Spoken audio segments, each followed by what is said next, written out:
recording. Atomic Karate. So we should be good. Yeah. It's solid, I think it's good. Let's move the chairs like that. I can see why they would also be like, cool. I believe you. I just didn't expect to hear Atomic Karate It's a today. good name for a song. Okay? It's a very good name for a song. Not a sentence I thought I'd hear. Yeah, it's fair.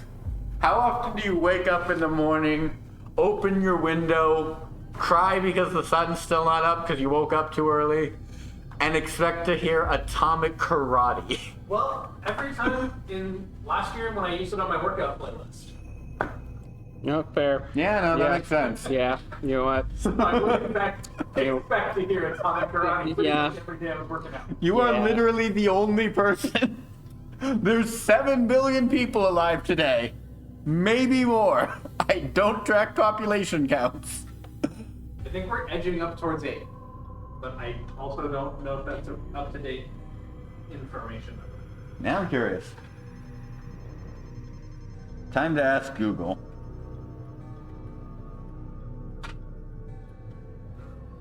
Okay. After approximately 10 seconds of checking, world population is 8,5,176,000 as of last year. Nice. Yeah. Big number. Yeah. Yeah, it doesn't even feel like crazy that we crossed another billion line at this point. Because, like, 7 billion was only, what, like a decade ago? No, probably, yeah, like a decade and a half, at least.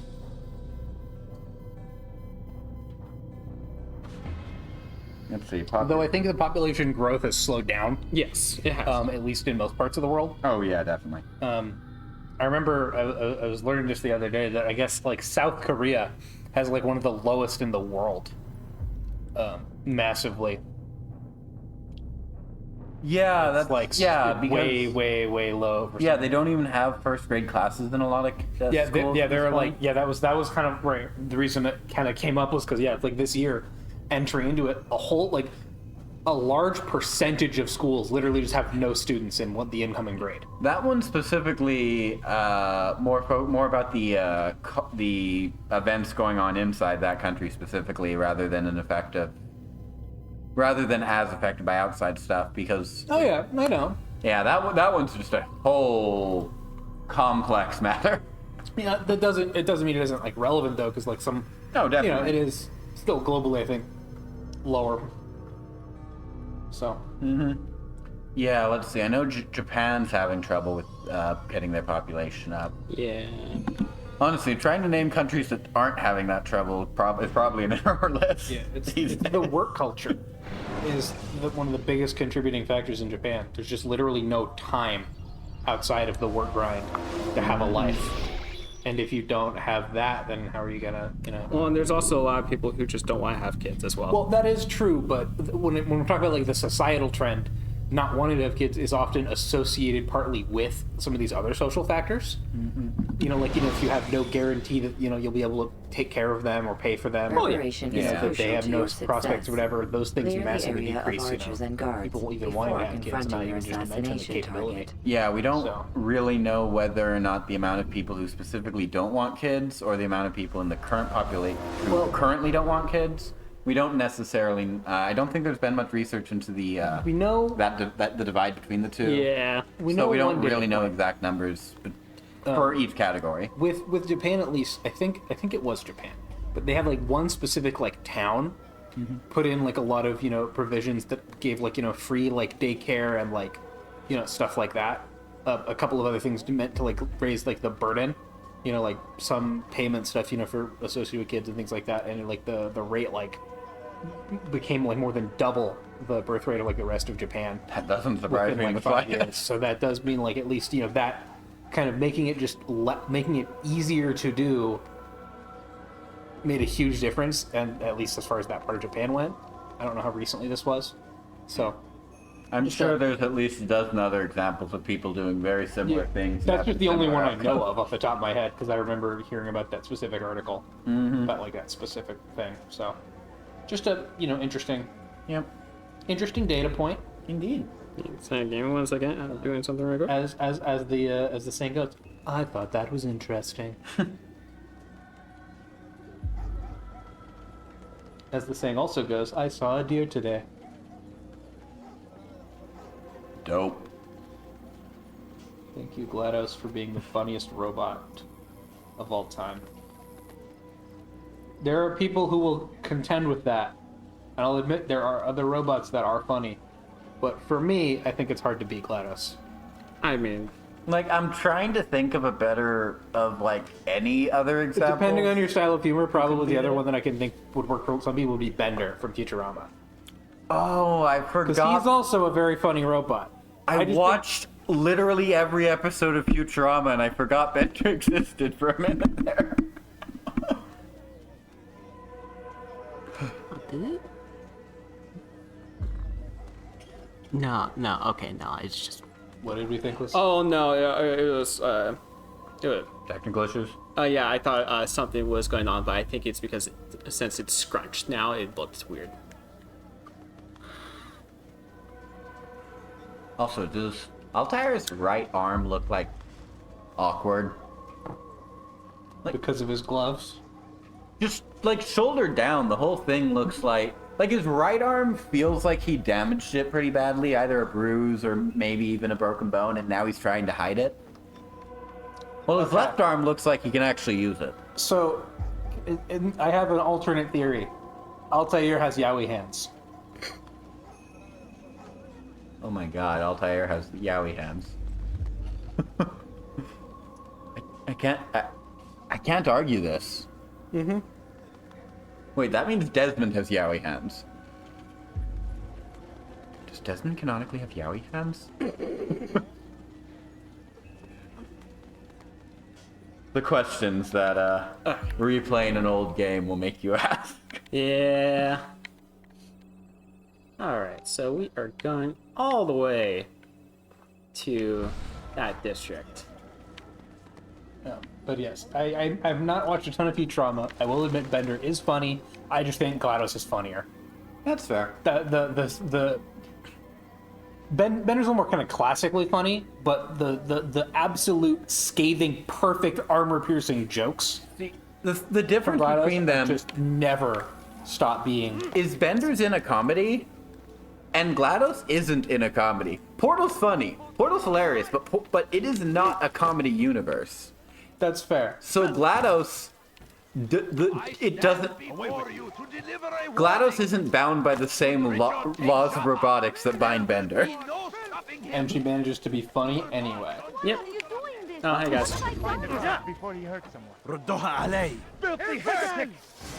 Back to Moida. Yeah. I love how it looked like Altair was coming in for dramatic assassination, drawing his blade, and then he just Stop. and the guy pushes him. Pretty much.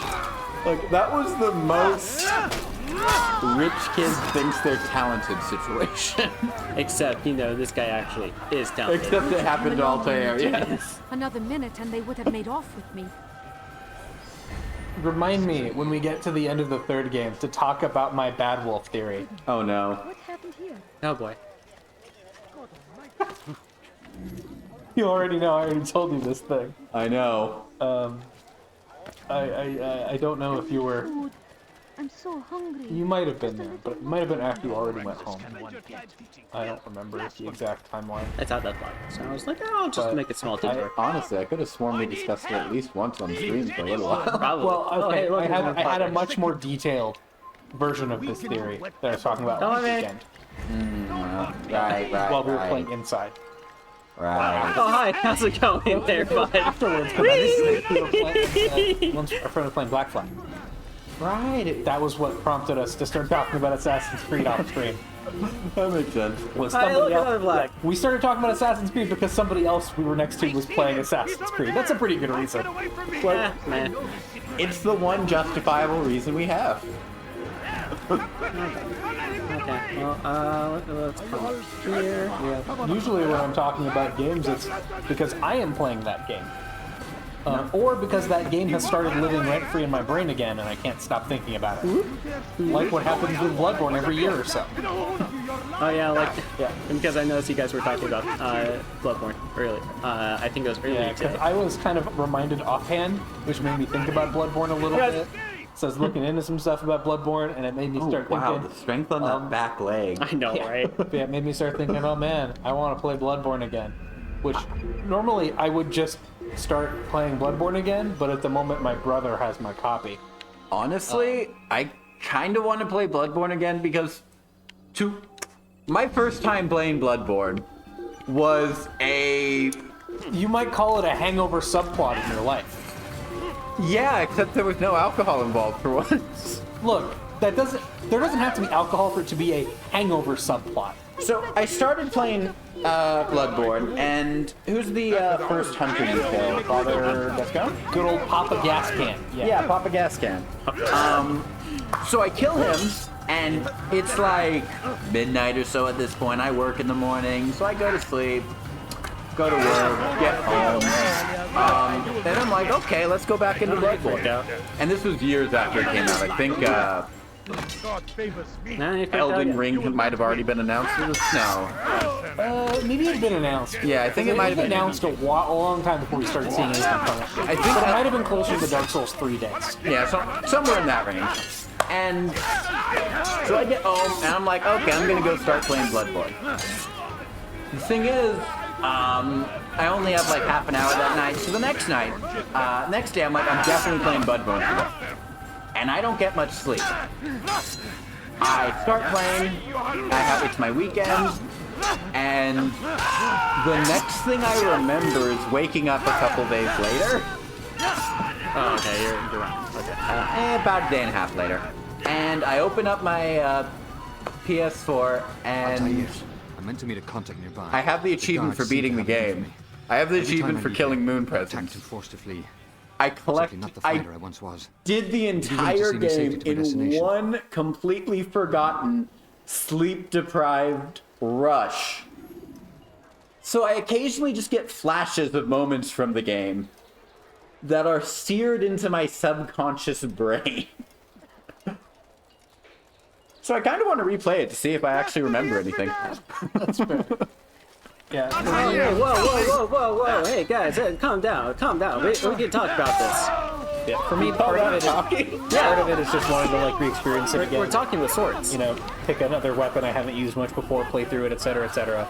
But I am very strongly considering doing with Bloodborne what I once swore I would never do with Bloodborne, and that is play a minimum level run, because I have done this for not all Souls games, but several at this point. I beat Dark Souls 1 and 2 on a level 1 run, and I got most of the way through 3. And I have, over the last several months, made significant progress in an Elden Ring minimum level run as well. And by significant progress, I mean I'm sitting outside of Malekith and I'm sitting outside of Melania. That's probably significant progress. So those are the only two roadblocks for me right now. I probably could beat Malekith too, I just haven't tried yet. That was where I last took a break. That's fair. Because he's a little more manageable. Elden Beast is apparently kind of a bitch. I've seen a few level 1 runs against Elden Beast. It looks terrible. Yeah, but I've done that, and I think similarly I'm outside Prince Lothric. So just 1.5 bosses away from beating the game non-DLC. That's pretty in Dark funny. Souls 3. Nice. Though I am very, very stuck on the final boss of the Ashes of Ariandel for what I feel are obvious reasons. No, I think you just need to get good. Well, that is the obvious reason, but the reason I need to get good for that fight is also obvious. Because when you are one hit from when you get killed in one hit, that is not a forgiving fight. Yeah, no, I've had many fights like that because I'm the person who doesn't boost their health until like roughly 3/4 of the way through the game most of the time. But the simple thing is, while I've always enjoyed playing most of these Souls games, I also haven't done with Demon Souls, but that's just because I don't own it. Man, the bodies of these guards are flying all over the place. Yeah, I think the physics engine might be a little borked. Yeah, if I had a PS5 right now, I would have finished Demon Souls by now and have started a level 1 run, I'm sure. Yeah, I have a PS3, so I have finished Demon Souls, and I Should be finished the safe level here. 1 run. They won't dare spill blood. And then I forgot it all when Dark In the Souls came chaos, I out, managed to because grab I this was from one of bad the at that guards. game. Fair. Perhaps it'll be of use to you. But yes, on my side, I hadn't had a chance today, and I'm sure someday I will. But I liked Bloodborne when it came out. I played Bloodborne a lot. I played Bloodborne DLC right when it came out. I've played it many times through. But despite being like solid at it, it's always been a game that just I look at that and I look at a low level run and go, nope, not trying it, never trying it. That sounds miserable. And it's like a little bit miserable even in Dark Souls, but the I feel like Bloodborne encourages trading damage in a way that What? The most aggressive Souls game? The one with healing whenever you attack people? Yeah, so it's just always been something that, to me, it felt like it would be much more brutal for me to do. Because in Souls games, you know, like you can dodge, you can block, you've got a lot of tactics. But in Bloodborne, in a lot of ways, your tactics are more limited in comparison. The lack of shield, the hyperfixation on dodging rather than other means of avoiding damage. Yeah, etc., etc. And the other thing is just like you also like honestly, usually at level 1 runs you don't use very much magic. But, like, you know, you can usually weave in like some magic and like item use to help you wear things down. And while you can do like a little bit of that in Bloodborne, your non-weapon options are much more limited in comparison. So as someone who doesn't remember most of Bloodborne, what kind of magic do you have in that as a player? Well, by magic, there are hunter tools that are Okay. reusable items Those at least I'm familiar with. that like do spell-like effects. I was assuming I'd just forgotten the entire subsystem again. Well, mostly there's like one that requires probably. like a really high arcane stat, but like shoots homing lasers. That is pretty much only exclusively used by dedicated arcane builds, which are otherwise a little. That sounds dope. How terrible is it? At least actually the- pretty solid. At least the physics engine's not worked on the Like with many- shapes today. That's Like, nice change like with pace. many attacks, it's much less lethal than when it is used against you. But anyway, it is fun. I did have a lot of fun when I used that when I played an arcane character. But Hi. What he's trying to accomplish. it's just one of those things where, like, in a Souls game, I feel like it's a little more fair to no-hit a fight. But I have just like, even when I am playing well and have good see the stats, order? I like never get wants us no-hit to in the Bloodborne prepare fight. a I'll stage use like for half my another blood execution vials in like today. every single It's boss the one fight. at the western edge You of know, Solomon's That Temple. makes sense. Practically, Yeah. like, I was you know, on not my way like just now. guaranteed, but like I will So much usually death. need a lot of healing. I'll That take a our lot of true hits. leader might So, return if you had and to bring a pick measure of justice to one this. Soulsborne game Yes, as not like this mockery Mr. your Dean parades before us. How? How mixture does of something like favorite, this most happen? iconic, Everyone appointed that in sort of Salah thing. ad-Din's stead is met with an of untimely end. anything And now from the Demon position Souls to falls to Elden him. Ring, which would you He, pick and why? Who was once nothing more That's than a the good mere question. scribe. So How just in convenient. general, not specifically related to Not surprised level me 1 to learn runs. he was No, just in behind general, this. yeah. I might have to say Elden Ring, If the just because guards it hear feels us, like we'll be taken there for are things I treason, don't like about it, executed on the but I very think it has platform we have to more things I repair. like in it than any of the Come, others, just us by return the to fact work. the culmination of the amount of game and the amount of stuff going on in there. It really does feel kind of like a pinnacle of like the Souls formula, at least to me. There are individual things that I miss from older ones, and there's a reason that I still periodically like play any given older one, even after getting newer ones here. You know, the first Dark Souls was my initial foray into this kind of gameplay. It's very special in my heart. I beat it a level 1 run before I even moved on to like Dark Souls 2. That sounds crazy to me, to be honest. And it was okay. Honestly, easiest level 1 run I've done. Oh, I was believe the first it. one. I didn't start doing level 1 runs till I'd played most of the games FromSoft has made. Just in general. Yeah. Maybe I'd played maybe I'd played 2, but it was before 3 came out that I beat the level 1 run. stole it? And Ah, well. part of it's just the fact that, like, much like Demon Souls, it's much slower paced than the games that came after. Yeah, in my brain... 2 it's accepted, 2's kind of slower and faster at the same time. Yeah, I consider 1, 2, and Demon Souls to be, like, almost turn-based.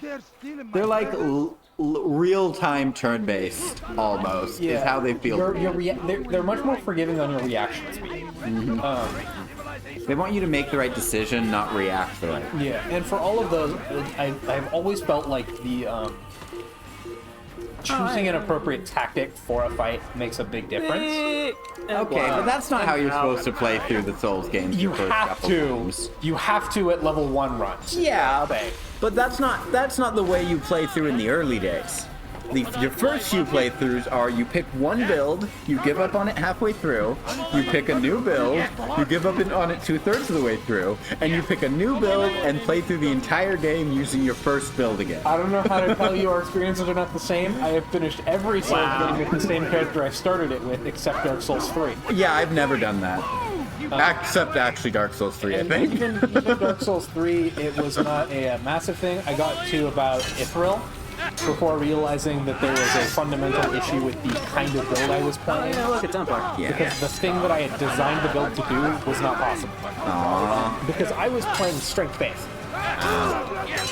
But the thing was, I was really loving a special weapon, which in that game, unlike the Dark Souls 2 that I just come from, you cannot buff that. So I could not. Right, I remember this. I was incredibly excited to get Lightning Blade, only to learn I could not cast it on my Artorias Greatsword. At which point I think I basically stopped because I was also like, without the ability to weapon buff boss weapons, I was like, okay, that means I don't want to use boss weapons if I'm using weapon buffs. But also, I really felt like the faith spells were really underwhelming in 3. Oh gosh. Like lightning bolts and stuff just really did not feel worth it. So I restarted as a pure physical character, That's fair. which I went and beat the game through on that. All of the others, I've started Strength Faith and beat the game Strength Faith on my first time through. So for me, my big, Not Bloodborne, I guess, because it didn't have Faith, but my Man, most, I got kind of stuck in a chain lock there. yeah, you pure can, strength. that Templar hit hard too. Oh, the Templar, yeah, I knew the Templar was going to hit hard, but man, like, I was not getting out of that. it was a bad time. Yeah. For me, the iconic, greatest, not greatest, but favorite Dark Souls or Soulsborne game is honestly probably Dark Souls 2. Like, that was the game that got me into the series because I played Demon Souls, didn't realize it ever got any sequels for years. Then Dark Souls 2, Scholars of the First Sin dropped, and I got it like 3 years later for cheap. And it is good. I've spent more hours in that than any other Souls game, technically speaking. Like, Demon Souls and Dark Souls 2 are the two games I really lore dived into because I consider those mechanically the two worst games, and I think a lot of people would agree with me there. But I love the setting of Dark Souls 2. I love all of these Fallen Kingdoms. I love this cycle. I love that everything's getting Oh, there it is. worse. I guess I just missed it. Like, I love that the fact Dark Souls 1 didn't resolve things was taken to the absolute extent it could be without building the entire game around it the way Dark Souls 3 was designed around. So for me, that'll always be my favorite Dark Souls, despite objectively considering it probably the worst Soulsborne game. Fair. I think when you look at it like lore-wise, it's a little bit of a toss-up between Dark Souls 1 and Bloodborne for me. Really, Bloodborne. Yeah, I really like, like, obviously it's a very different tone, but I do really like, the lore and the way everything plays together, the ever-deepening mysteries that you slowly peel apart, only to find out, you know less than you ever thought you did. See, if I want an Elder God story like that, I just play Kingdom Hearts. Fair. Okay, But where's the- lore-wise, I did really like that. I think Dark Souls 1 was kind of the initial hit, because 2 was still very good, Yeah, it was just- but it never clicked with me quite as much as it did with you. And 3, I really did Probably, enjoy 3, but 3 entirely hinges Controlling the on area, 1. but I got lucky. If you That's aren't like fair. a big fan of the Dark Souls 1 lore, the Dark Souls 3 lore just does not do its job as well. There are things about the Dark Souls 3 lore I do really like. Ring City is very excellent story-wise. Like, I'm not going to deny that. Ring City might be my favorite DLC, to be honest. At least so far. If I was of DLC that exists right now, I would say Old Hunters. That doesn't surprise me. I don't think Old think I Hunters- played it. Old Hunters is really good on an individual level. I think I like the classic Dark Souls 1 Artorias DLC. I actually don't remember the name because it's included with the PC version. Yeah. Paradise Edition was the only I ever played. Yeah, I don't remember But either. the one expansion for that with Ulasil and everything. That's fair. That's a good. It is very solid. I think taken as a whole, the 3 DLC, adventures in Dark Souls 2 are all good, but none of the individual DLCs stands up as well. I think like the overall thing of like the 4 kings and exploring the other 3. Like it works, it clicks into the bigger story, it makes sense, the way it ties everything together is pretty good. It's just that each individual one is mostly fine. Yeah. Especially the fact that they have some really frustrating gameplay decisions that kind of weigh them down. Oh, 100%. My relationship with those 3 is a little weird because, again, I started with Scholar, the where First they were Sin. included in Scholar. Yeah, they're included. Their keys are placed in the game world instead of being added to your inventory if you have the DLC. That's actually true even in the base game. Once you buy the DLC, they were just so glad available to in the see game you. world in the same location they were in Scholar. troubled times, they asked me to I prove thought That they wasn't a moved- Scholar change. I thought they moved him in Scholar. I feel so They might have moved inadequate them when I slightly, but they compare weren't myself added to in the you. game world naturally. You had to I find must like the kill chests they were in or 2 whatever much too to dangerous get them men even in the without a base game. fight. Yeah. Anyway, They might have made like way. them slightly I sooner will to be access or forever something. grateful. no idea. And Anyway, share a very interesting story Scholar with you. deal. Right, they're in a weird place for me because in my brain I consider them part of the base story in a way I don't normally do for DLC. Because like I said, they do tie into the whole story. Because the whole thing about Dark Souls 2 that makes me love it is you're one of the 4 kings. You are one of the 4 kings of Dark Souls 2. That's kind of your thing, as technically I think the 5th one. But in your own way, you are like it elevates you to equal the DLC kings in a way that I really enjoyed. It like your character is treated as an equal to them in a way instead of an underdog. In a way that feels different to the other Dark Souls protagonists. Yes, that's fair. Elden Ring does something similar. Yeah, I feel like it does kind of work well in. It does something not exactly the same, but it kind of works a little bit like that to me in Dark Souls 1 with the DLC, because you knew about the knights, like Gwyn's knights, but in the actual base game you only ever meet like 2 of them, and then hear about the others. You are the best the clan know? has ever seen. But the Here fact is my that in the DLC you get to like story, meet all of the I was rest cleaning the temple and like steps. kind of be I overheard 2 considered like scholars part of praising them. how easy That it was was for pretty them cool, to yeah. pass the Does work soldiers pretty well. guarding the entrance of the But execution it plaza. is definitely still a different If you like time dimension your of thing entry that we're talking properly, about there. they could provide I think a nice though that distraction it for is. the guards. But I am sure that with That's your always been like wisdom, a pretty you good knew one to that me. Dark already. Souls 3, I think they're cool environments with cool weapons and everything, but I think those ones, to me, each of them kind of really lives and dies on the finale to the Dark Souls 3 DLCs. That's fair. As a totality, they don't do as much to me, I guess. Like, it seems like in Dark Souls 1, Manus, for example, is almost an afterthought to my experience in the DLC. It's primarily to me about it's about the town and the knights who are trying to save it. Yeah, that's kind. Honestly, I get a similar vibe. Like he feels like the kind of the post game boss. He doesn't a super boss, okay, not you beat like Garland, and now you got to fight Chaos. But Chaos wasn't who you were after in like the personal story. Honestly, it feels That's less maybe like that comparison it feels like you're about to fight Exdeath, so you go off and fight Shinryu or something. That's fair. But yeah, basically the point just being that like it feels like okay, he is there, but the point that like the guy who is causing the thing in the town is not really relevant to the fact that this is a town that has fallen to darkness. It can't be saved, but these knights tried anyway. To be fair, part of that is the whole vibe of Primordial Man is not a person. Yeah. Like, at least not anymore. Yeah, but basically, overall, I think essentially it feels like the story of Artorias and the town. Yeah, that's fair. And the other knights alongside it, more than it feels like the story of Manus, so that doesn't really factor as much to me. So it creates a very different vibe, and the descent into the town and like discovering what happened here is like kind of part of it. Whereas in Dark Souls 3, it's definitely like okay, the culmination fights and kind of the spectacle, and of course also in the Ring City, the lead into the final boss fight, the zone transformation thing. That was cool. That works really well. That is a thing, but it's the finale. Like it kind of lays the groundwork, builds up to the finale, but the rest of the DLC is a little more vacuous in my like how I experienced it. Not like it's actually they are good. There's a lot of content, a lot of interesting stuff to learn, places to explore, everything.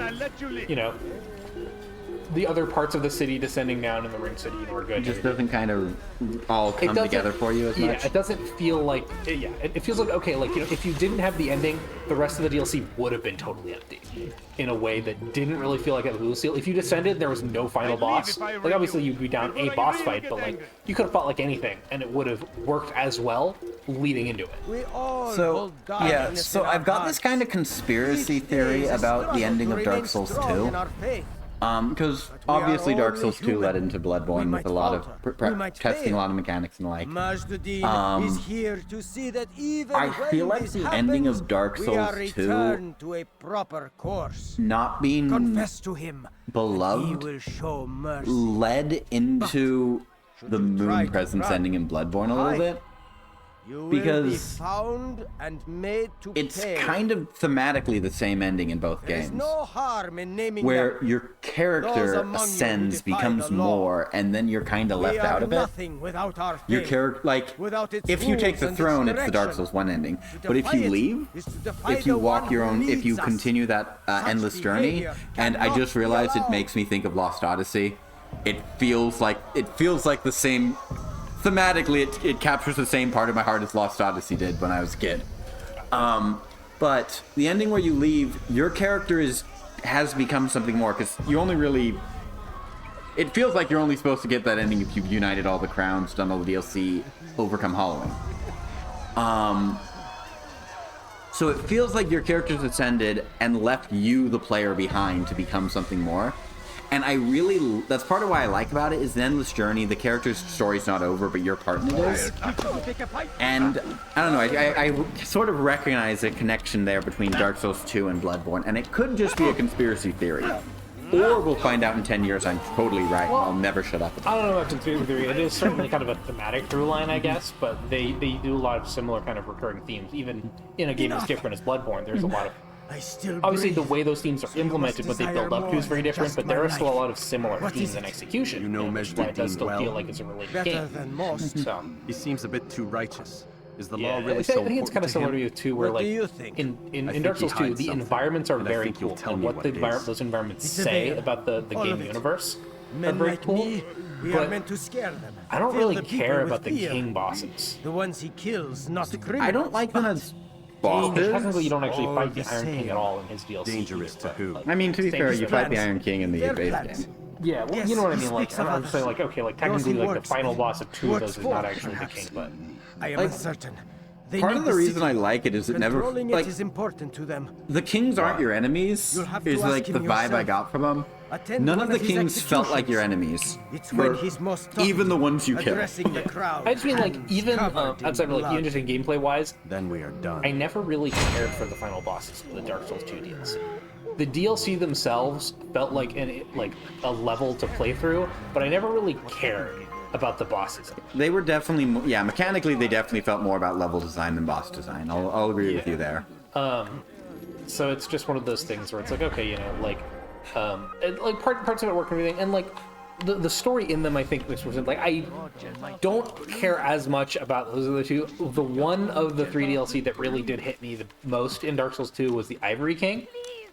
Not strictly because of the Ivory King that contributes, but actually because of Alsana, I think her name is. Yeah, that sounds right. At least that's one of them. Yeah, I think Alsana is the one from that game, but whichever one of the the daughters is in that one. Because I always really liked kind of that element of the story. Yeah, she was a cool character. Kind of, the way that progresses, what she's defined by, and how that leads into the events of the story, how she Also, bypasses that and everything. just the meta aspect of human fear and this being a way to deal with it. That's always been a through line in Dark Souls. So she very much personifies the theories in a very interesting way, I think. If you want to interpret it that way, anyway. Yep. So yeah, that one has always been good. But yeah, I think for me, of the DLC that I have played though, it is the Old Hunters that is in totality the perfect DLC experience, for me at least, because the thematic through lines of all of like the bosses and areas all work together really well. Exploring them level wise feels great. It is also a lot of stuff like obviously it's brutally difficult. Oh, yeah. It feels like it is one of the hardest DLC, at least to me. Part of that is just like specific boss stumbling points, I think. I get that. But yeah, I feel like there's kind of a unity of purpose in the level, the lore, and the bosses that isn't quite matched by any of the other DLC. To me. Oh, okay. Oh, There we go. Oh, there. No, there. we made it a whole game session without that happening, didn't we? Entering strong attack. There might be a glitch in the Threatened. Matrix. Sounds about right. Oh, yeah, I mean, see, just this look is at why that. that symbol looked familiar because, as you can see, it's on every loading screen. Hi. Oh, thank you, game. So, but yeah, so that's always been my personal favorite. Probably. Well, okay. Up today. Of today, yes, of today. Yeah. Yeah, first desync of Damn today. dodgers. We've had a We few are in to launch an previous assault streams. against one of Mostly Ned from the Dean's leap of lieutenants. faith, That actually. was We the cannot number do one anything cause of until death in rooftops this are Actually, no, entire... this is our second And I desync have no because I mind to died earlier. Yeah, you Would died be willing to help? normally, but yeah, Just we've make had sure that they do not see particular you. like falling We death will have to begin again. many times. Yeah. It's literally just, we're It's just rolling happened the at dice. least 13 We're times. rolling the dice on every leap of faith. Probably. Didn't it happen like super early in the game, like during the first leap of faith? Yeah. Yeah, pretty much. Yeah, well, I died at the first leap of faith like 3 times. That tells you what you need to know about this one. Apparently you don't have enough faith. Oh, okay. This leap was not faithful enough. That's why instead of doing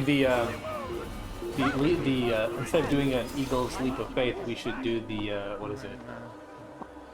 Ferret dive. I think is what it was. Why would he do that? Alright, let's try that again. Be strong like Salahadin, and take up arms against our Oh, enemies. right, I have to actually start it. I thought I was going blind. That might help. Curse him! Yeah, I have not been paying attention. You're just doing side quests at this point? Yeah, I mean, I'm still doing the same things that I've been doing. And must be made to pay. Over here! Where they arise. Don't let him escape! Well, that went well. Yeah, it's because there was someone on the ground who saw me. He's over here!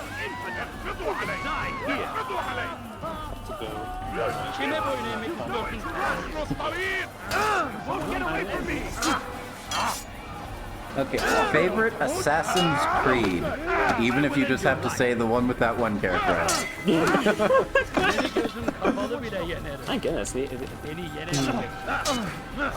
Or most hated Assassin's Creed, either character or game. Okay. For me, so far, most hated is going to be Liberty. Why? I've alluded to it before. The main thing is it really feels unfinished. This is probably in part because it was originally like a PS Vita game, I think. I think so, yeah. That sounds Something like that. It was definitely a handheld game originally. Yeah. And it's like, it's got some cool ideas. I don't necessarily hate the characters that much. There are some bizarre decisions. New Orleans? Yeah. Which feels like a pretty cool setting for it, I think. It feels like the number one thing is it just has really, really jarring transitions. Constant. How so? Like, you'll finish a mission and it'll just like, you'll play a little cutscene and then it'll just be like, it won't even like give you any like outro from the scene. It'll be like, alright, scene ends there, now we're like outside the place, done with the mission. You know, like, time skips are more frequent and like more jarringly implemented. Does it use like a, I don't know, chapter select, level select thing? Or is it like a normal Assassin's Creed game? It directly flows from one to the next. What the heck? It maybe was individually played segments on the PS Vita or something. I don't know. I played the port later, the remaster or whatever. But it's just really, really jarring divides. Yeah, Picky, we're still having trouble with the audio a little bit. Sounds like the game audio is a little too loud. Okay. We should be able to filter that down. Well, I can just do it through here. That is also true. Modern what- problems require classic solution. What specifically? Like sound effects and music, voice probably. I should probably turn down voice a little bit. Okay, Undead Monkey thinks it's the opposite. So, Tragic. yep. Me, I've done nothing wrong. That's a very. And down there. I don't know what to do with that information. I just don't. Well, clearly we just need to speak louder. I'm simply going to ignore all of that information. So here, okay. So, let me check the messages. Maybe the first person playing shouldn't have been our tech guy. Look, we take those. We go as we go, and that's fine. Okay, I'll turn down the voice audio some more then. So I'll turn it down to probably like 6. I'll move music back up 1. All right. We can go from there then, I suppose. No, I think it's a good idea to probably turn down voice anyways. Yeah, that's fair. How does Desmond experience the options menu? I have no idea. As for us being a bit loud, I mean, we can turn ourselves down a little bit, but should we continue on for now just to see how the balance is? I think so, yeah. Okay. There's no way to know without testing. Yeah, exactly. Real world experience is the only way to prove this. Stop him! But yes, the side graded conclusion is simply I like the old ones, which is why I have been wanting to play it again. You will not get away from me! Even if I'm really, really dreading trying to fight the Berserk horse boss on a low level run. Right. I forgot that guy existed. You basically have to do it hitless. I mean, to me, yeah, I've done a... But I mean, by the time you're in the DLC, you're doing everything hitless. Okay, looks like the balance sounds a little better. Okay.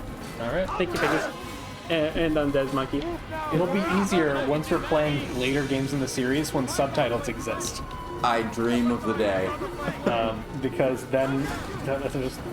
And not just because we're heading to Florence first. Yeah, it's gonna be good. It's gonna be very good, that's all. You know, I'm realizing, well, we're planning to play these games in the order they were released.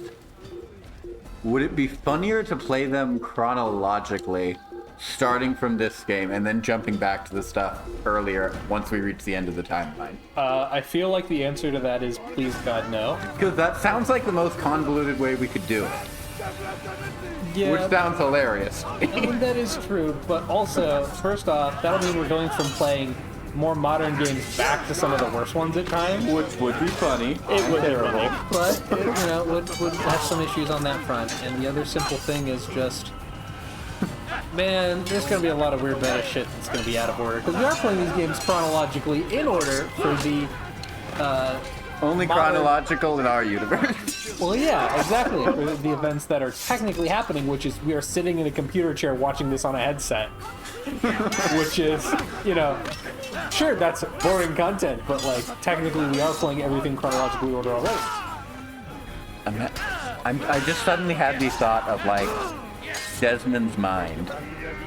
Freeman's mind, but with Desmond throughout his storyline. Oh, man. Can you That imagine? reminds me, right? Well, this might as well happen. That reminds me, there's a Freedom Minds 2, isn't there? Yes, there is. I mean, they're doing Half-Life 2. It's been slowly updating. I think it's on episode, like, 19, 22, somewhere in there. I have to rewatch I that. haven't watched it in a while, but I'll say it's still very funny. I will say, still very funny, does not hold up at all. Because... Still enjoyed it. Oh, no, I still enjoyed it. I just recognize my humor is bad for doing so. I mean, there's a lot of things that... Ross is just a really funny guy. Yeah. Yeah, there's a lot of things that hold up well in certain ways and don't hold up in others, and it's very much a hit or miss. The problem with Ross is you can kind of only enjoy one of his things at a time. Yes, Like, I agree. if you watch all of his reviews and then go to Freeman's Mind or vice versa, whichever one you go to second feels terrible. You just need to, like, wean yourself off of it for... I feel like you get Ross burnout if you enjoy it for too much. Yeah, no, that's how I feel. That's why I know I only watch Freedom's Mind like every so often. I think, though, Every couple of years, that maybe. the reason we haven't gotten more Freedom's Mind over the last several when years. I originally watched Freedom's Mind, I had to split it up into like. Oh no, that makes sense. I didn't actually watch it all in one go. It is kind of a little long for that anyway. Yeah, and it's how I feel about his review series, especially on the more bad games. Those are fun. They're fun. I watch them new, so that's probably why I'm able to enjoy them every time. That's fair. I think the number one reason though why we don't get more content from either of those is that he's too busy fighting to save games. Oh yeah, that whole thing. He's currently still leading the lawsuit on the crew. I actually saw it popping up in the regular news feeds like last week. That's interesting. Yeah, I've only seen it on YouTube on the community I think it started tab. coming up a little bit because they actually hit the moment and pulled the plug on the crew. Oh hey. Like a couple weeks ago, or recently enough for it to like start pulling in like games journalism news stuff. Yeah, that makes sense. Plus, at least in like gaming circles, he's just enough of a minor internet celebrity. He might also draw some attention to it. Yeah. Which is why he's doing it, to drum up the attention, trying to get these lawsuits going, because, I think it should be true that if they sell you a game, they should not be able to Pull the plug on it. remove access to that game. Yeah. If I have the hard copy of something and I can't play it, That's not for anything on my end, but for something on your end, I don't seem to actually own it. Yeah, it's dumb. Yeah, it's like, what's the saying? It's like, buying isn't owning, then piracy isn't stealing.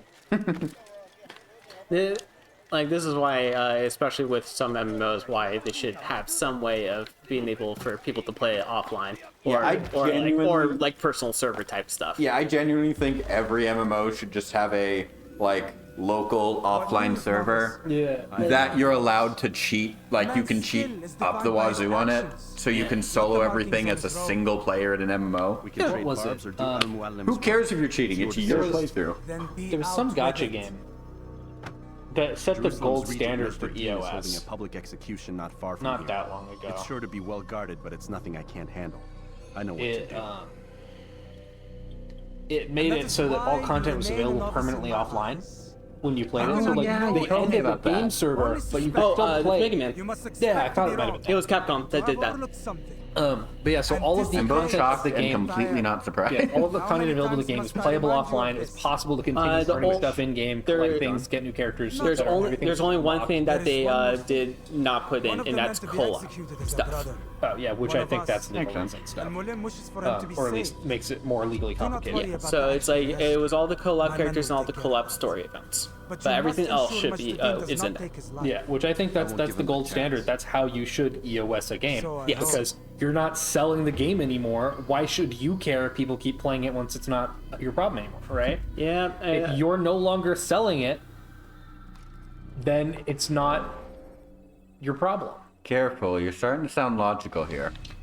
That's like what I saw. That's how I hope they do with Grand Blue Fantasy. Yeah, it's like I saw somebody make a very compelling argument about it, which kind of boiled down to, if you are the license holder for a product, whether that's a movie or a video game or whatever,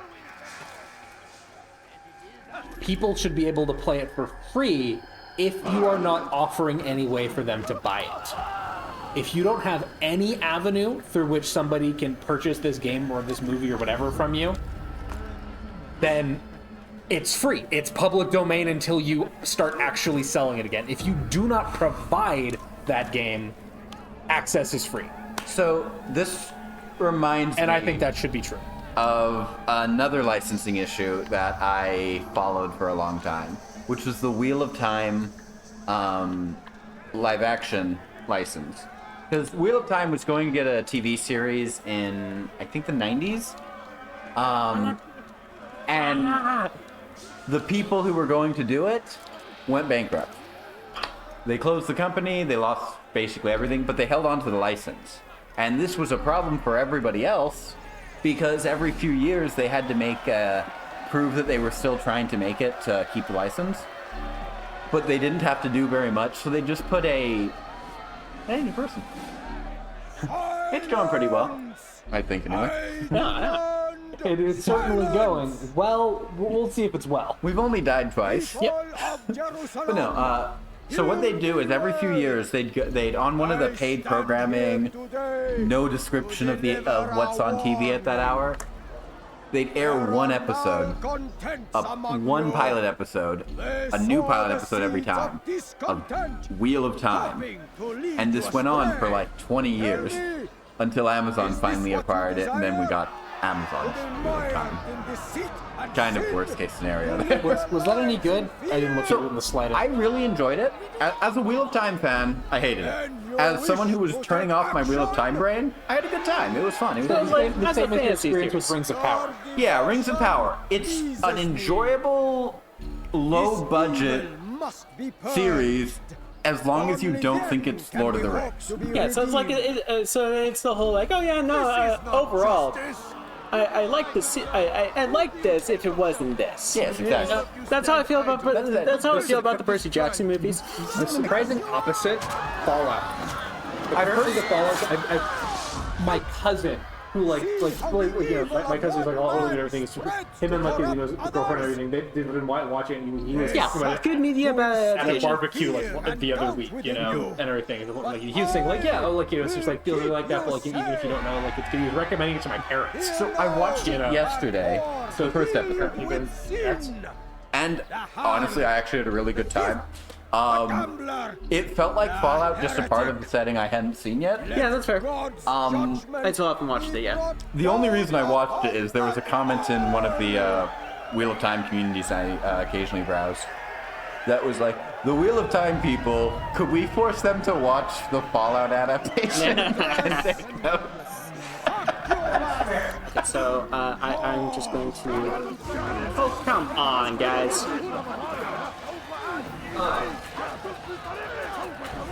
I will say that I have been really happy every time I keep seeing, you know, meme jokes about the Fallout show. Like, oh man, I can't wait to watch the Fallout show with mods enabled. Shit like that, you know. I gotta say, there was something. The absolute funniest one was I think they technically like updated the show afterwards, and somebody took a picture of like the loading button on it. I can't believe it. A day one patch for the Fallout TV show. And goddamn, it's that in the spirit of Fallout. There was. Yeah, it seems like an imbalance in numbers. Exactly. An opportunity to murder innocents. Like, I cannot express my emotional reaction in words to seeing the Bethesda Game Studios logo show up when you're watching the first episode of Fallout. I'm like, wait, that's a video game. Because I could. Because it was fun. My brain hurt. It felt wrong. I felt like I Mandela affected into a new universe. God has done it again. The way they feared me. Oh god, the Fallout one was successful, so we might actually get an Elder Scrolls live action someday. That's terrifying. The fact is, a good team could make a good Elder Scrolls show. No, they could not. And here's why. To make a good Elder Scrolls show, you have to base it on the really, really fucked up lore, to really capture the setting. And to do that, you'd have to take Game of Thrones and make it like 80% more fucked up. Okay, if they modeled it after Game of Thrones, though, they could make bank. They could make bank, but it wouldn't be a good Elder Scrolls. It'd be a terrible adaptation. I mean, like, not necessarily like literally doing it, but like, if it was close enough that they could market it like that, they could make bank. Sure. Like, but not with the Game of Thrones creators. Anybody but those guys. Definitely, yeah. No, they can't be trusted. It was incredible how the Star Wars show, or whatever Star Wars thing they were supposed to be working on, instantly lost all hype when the Game of Thrones series ended. Justifiably, I wouldn't trust those guys in Star Wars either. Yeah, exactly. But like previously, it was like, oh yeah, the Game of Thrones guys are getting a Star Wars TV show. You know, and it was very excited to, and then it was, you know, the Game of Thrones guys are getting a Star Wars TV show derogatory the moment the series ended. I actually don't even know if that show came out or if they didn't. They canceled it, I think, basically within like a month of the ending. Yeah, no, they canceled it because of how badly Game of Thrones was. Which is the opposite of why they normally cancel Star Wars stuff. Normally they cancel it because it's going to be really good. Oh, at least that's as far as I understand what keeps happening to all the Star Wars games EA kills in development. Remember when they were gonna do like Star Wars 1313? Dude. Jesus, that looks so good. Abigail Thorne's gonna be in the Star Wars show soon. Oh hell yeah! I am so hyped for it. Philosophy Tube. Yeah, I know nothing about it because the only thing I've seen on it was her tweeting out that she was going to be in it. So for the record, the entire reason why I'm going to actually kill all these guards, there's a flag. But I mean, hey, on the upside, nobody can notice if there's nobody to notice. Okay, question. Is this more of a Desmond thing or an Altair thing, you think? Yes. I Oh, perfect. Okay, you guys have fun. So I feel like it has to be an Altair thing. Because flags exist, but aren't collectibles in later games, right? Okay, they're collectibles and you can collect flags in 2 still. They're not always collectibles though, so that makes me think All right, the individual assassins are like weird pack The rats world, with those the specific world is collectibles. fine now. Everything's fine. Fair. There is one problem with that though, and that's the fact that canonically, the Roman Colosseum was never repaired in the Assassin's Creed timeline. We know that that's canon. And the reason that's a problem is Ezio can repair the Colosseum in one of the games. Yeah, Brotherhood, I think. I think it's Brotherhood. Because I Now think- that proves to It's us, simple. He repairs it and then it was destroyed again, and it was so embarrassing nobody wanted to write it down. and what that proves to us is that not everything that happens in the Animus is necessarily historically accurate. Which proves that everything that happens here, wild coincidence that any of it saves the world. This was some dude, some tech bro startup over in Silicon Valley, and he promised wildly beyond what he could deliver. Okay. You gotta admit though, my theory has some weight. Because if you bought and renovated the Colosseum, and then your renovations fell apart like 5 years later, you wouldn't want to talk about it either. Yeah, no, that's fair. Okay, A, that's fair. But B, he bought so much other shit. Ezio owned basically Rome. Yeah, that's fair. The problem is simple. See, he went to go buy the copper for the fittings. And he bought it from the wrong guy. He shouldn't have trusted him because he sells shitty copper. Are you saying And he the has been doing it for 1,200 slutty years. Are you implying the stone tablets might be pieces of Eden granting him immortality? All I'm saying is it is fully possible for Anasir to still be around talking Oh, yeah, we're bad getting kicked copper out. up to the current day in the Assassin's Creed timeline. For all we know, he works at Abstergo now. It's not even an unreasonable assumption. I'm ending the session. It's crazy, I'll but be it's right not back. unreasonable. You're sure about this? And we take those. Yeah. There's just enough Everything's Denver. essentially immortals running around. See how he could. Wait, isn't there like Of a... course. Isn't one of the I pieces understand. of Eden like a burial shroud thing that stops You're in a time? lot of trouble, Mr. Miles. There's a lot of What's pieces. his problem? I feel like there is. So you Yeah, could... I don't remember. So you could totally have a canon story where Ian I had Nasir nothing to do with this. gets Sounds like they're buried mounting in some that kind of thing, rescue like attempt. when he's on the edge of Guess death. you're more important than you realize. Someone finds Just him, keep getting weirder nurses and him back to weirder life, here. It was bound and to then you happen. play What as do you Ian mean? Nasir That little fight your ancestors in the started during modern Third day Crusade, Assassin's Creed it never ended. universe. You're being held by Templars. I think that is a canonically possible There's no way game. you could have known. That They would be hide very it so funny. well. But to answer your question, Vidic works for them. We all do. Abstergo is their company. I thought Templars were old dudes with funny hats who sat around drinking beer and plotting world domination with, like, the lizard people. Says the man who Except the literally part about does world know about the domination, Templar yes. Order. Look, Desmond, One it's person. complicated. Half the stuff they say about the Templars comes from crazy tinfoil hat-wearing nut jobs. The other half is misinformation intentionally produced by the Templars Her neck themselves. doesn't But they are the bad guys, right? If there's one thing I've learned since I started working She here, has a neck? it's that there's no such That's the thing. problem. It's all so relative. I guess the best way to explain it is, what they want is good, but the way they're going about it, it's bad. Yeah. Really bad. What are they trying to do? Well, feel like right that's a now, they're gross- trying to do tech support. Lucy, Yes. Miss Stillman, I need to speak with you. Get up here, now. On my way, Doctor. Okay, I think I'm sorry, I Desmond. think the I have to funniest go. ending You should for the turn in Templar for the night. Order in this universe. The answers to all of your questions are right in front Might of be you. if they just focus You on just the have like to know where to VR look. vacation thing and give up entirely on the like Templar stuff. That would be funny. And we're just like, you know what? We're actually pretty well off here. Let's just keep doing this. I'm just gonna. Yeah. Oh, sorry. Am I blocking your way? Wow, that is some awkward eye contact. Please, here you go. Desmond. I'm gonna get in trouble if I don't leave. And I can't leave until you're in your room. Oh, fine. I was gonna walk out the door. It wouldn't allow me to walk out the door, but I was gonna walk out the door. Huh, I wonder what's stopping you. You're just making your way downtown. Yeah. Nothing really. I'm just gonna take a shower real quick. Well, that's not creepy at all. Okay. Enough lollygagging. That's that camera angle switch is very Resident Evil. Yeah. Or God of War. God of War is very Resident Evil. Yeah. Yeah, and like it has less of that, but it sure does have that same fixed camera angle point sometimes, more than some games.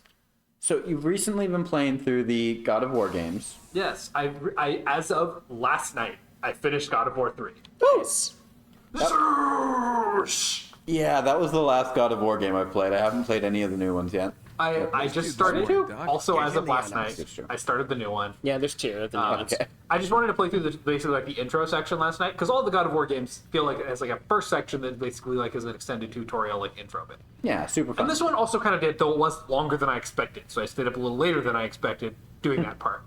And it had a much sicker boss fight than I expected at the end of it. I was gonna say I think I've heard you fight of God, but it's God of War, so That doesn't really narrow it down much, does it? yeah, It's a god or it's a divine beast. Those are your two options. not true. Or a proxy a god is using to try and kill you. Does that Which include like? could be either of those other things also. Does that include like the Colossus and the other artifact creatures? Yeah, because the Colossus was directly empowered by Athena to kill you. Yeah, but it wasn't possessed by it. I guess proxy. Yeah, no, that's fair. Yeah, I mean, I'd say if a god takes an item and animates it to kill you, that's a proxy. Or Gentle push. I don't know why my brain's just on like shitty fanfiction ideas, I guess. But now I want to see how I am, but I'd speak with you Kratos first. would handle Call I of have Cthulhu. questions. Ask them. I'll do my best to Look, answer. all The I'm merchant saying king of is, Damas murdered the nobles who all ruled I'm his saying city. is, man, Mejdedin in the Jerusalem Olympus used fear Lost to Belt force would have people gone into very submission. different if Kratos was their silver bullet for killing Zeus at the end, and not These men were meant to aid their leaders. Mars. Instead, they chose to betray them. They used the wrong What I do god not of war. understand is Is why- what I'm saying. That's fair. It was a very close fight because they summoned the combined might of Romulus and Mars. As you've noted, And it's like, okay, they could have just summoned Kratos, one guy. That the Templars themselves might rule the Holy Land. I was thinking of it because at the end of God of War there, Wait. But What do you have the cannot piece of Eden right succeed there? in their mission. We can just take it. Why is that? Just Their take the plan piece is of to Eden. bomb the Templar treasure, the piece of Eat it! I mean, this I one. I mean, it is called an apple, but I don't think I would hope recommend to it. achieve Yeah, I was gonna say their this one goals is without it. called the Apple What is this Eden. treasure? It is But yes, because the main thing that made me think about it was the fact Just a that piece of silver. at the end of the God of War 3, Zeus is like, oh man, you know, Not a big fan of this. I'm gonna have so much work to do once I kill you. Because you've already killed the gods and like, you know, shit's going to hell everywhere. Yeah. Which had the implication being like, okay, he's going to take over and do all of their... Bring back into line all of the elements that went out of control when the other gods lost that control. I always thought the implication was Zeus was just gonna go out and have more How kids. does it work? Also possible, but Because, you know, Zeus. what I was vibing with there is he's like, okay, I guess I'm gonna have to do the oceans and the skies and the underworld and all this shit, which is the fate thing. An experiment. Essentially the non like in-depth fate war version of what happens there Who else is supplied them? the Greek gods had a big fight against They were a preparing for something. apocalyptic threat in the distant past in the canon timeline And the others, that they lost. the men who ruled the cities. They meant All to of the gather gods up the lost people, this fight. This is make part them of why like there are no armies more now. gods in the present day. Yeah, The Greek perfect gods, citizen. Egyptian gods, perfect Japanese sword. gods, all over the world. Pretty much, yeah. Like there's remnants, but like Robert de Sable the must eight, the never They're gods, survivors. the time of the gods was Long as he ended and by his one brothers threat. live, they will try. Then But they must be destroyed. in that alternate timeline, Which is Zeus what I've had you manually doing. took the power of all of the There are other 2 more Olympian temples gods. who require your attention. One in He Akka took the on crown of Essigran, Kronos and one in Damascus forcibly on suborned Jubail. all of them and their powers Visit with the to render Bureans. himself powerful enough to They'll fight the instruct you Thanos. further. And this is objectively a bad time quick about it. for all of humanity. No doubt Yeah, Robert it sounds. Saturn But this is why at the end you're not fighting just Zeus, you're fighting Mega Ultra Zeus, which is what I was envisioning there. I'm like, oh, Zeus is gonna do. He's going to do that. He's gonna Kronos crown them, and I'm just imagining Megas XLR, but replace the car on top with Zeus's head. And that's what I imagine for Mega Ultra Zeus. in gratitude for the the good point is work. being, okay, you fight Mega Ultra Zeus in that chapter, and man, Kratos would have had a hell of a time doing that. That would have been awesome. That would have been amazing. But yeah, so I have started in on the new God of War 4. I did turn the difficulty up a notch this time, in a way that I tried doing in 3 and then gave up on. And it has been a little bit brutal, but I've been getting through it. It is a very different vibe to the combat, but I have been enjoying it. That's good. One thing that I like, one of the reasons why I struggled so much fighting Zeus at the end of 3, is I never liked parrying and like the timed blocking much. You gotta like you kind of need to use it like some stuff, and it wasn't as bad once I got the hang of it in the Zeus fight because you have a close camera angle. But most of the time, so zoomed out, I have a lot of trouble seeing exact enemy attacks with the perspective used in God of War. That's early fair, theory. yeah. Like projectile blocking is one thing, you know, but like a lot of individual attacks, it's very hard for me to time those kinds of blocks with the camera angles. But the over-the-shoulder close camera used in God of War 4 makes that a lot more bearable to me. You don't have the Golden Fleece anymore, but you do have a shield still, and you can time block them from like right at the beginning of the game. That's good. The timing I think is also slightly more generous on I it. guess not. But either way, I've been doing it a lot, and it's like it's Guess been they didn't enjoyable. actually grab this one. I thought I did. But that makes sense because it said 1 out of 20. So far, I'm fairly enjoying it, though I am already going to see what are going to be the problems for me until I get more upgrades. Oh no. Just because a couple of the like mid-early game, like, cause I'm only a little ways in. A couple of the like early enemy types are humongous pains. In particular, there's like this witch type enemy thing. All right, back to that's, Damascus. It shoots like waves of poison along the ground and shit at you, and like poison projectiles. And it's also immune to damage unless you call your son to shoot it with an arrow first, because you're not fast enough to disrupt it. That's gross. And it's not like the worst if you're just fighting that, but of course, the moment you're fighting that and other enemies, it's bad. Do you think Kratos is the ancestor of Doomguy? I'd say that's very plausible. Both of them do have super range modes that are activated by clicking in 2 buttons at once that then allow you to literally rip enemies apart. It's not that. And they're both fueled by rage. And they both have the known record of killing the entire population of a type of existence. Both of their stories do also intermingle in World War II. I'm sure That is fairly... Then you're familiar with the At the end of God of War 1, it is... back then I it remember was. In all future wars, warriors will call out in prayer to Kratos. Yep. Consciously or otherwise.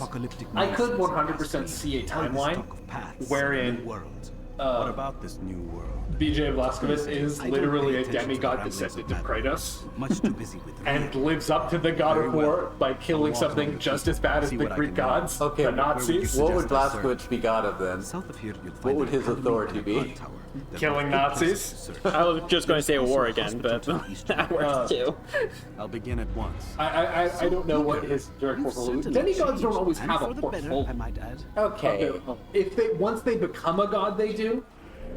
But sometimes they might just like have their own they might not always have quite that level of.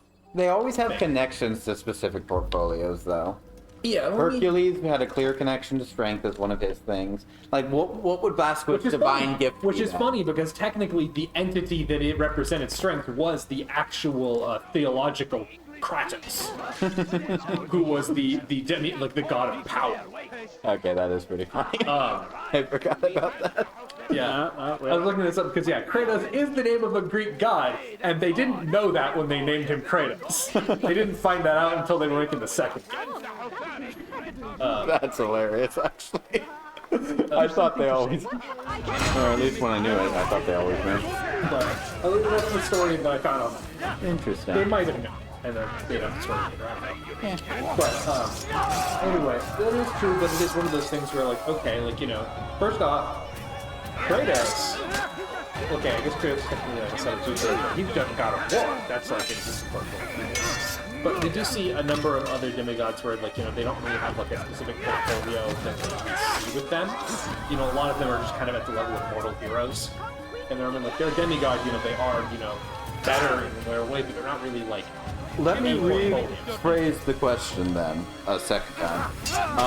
Instead of going with their authority and instead of going with what their divine gift would be, what if I'm gonna go out on a limb and say Blazkowicz might have been impactful enough and Doomguy might have been impactful enough, one or two of them might be able to ascend to a god.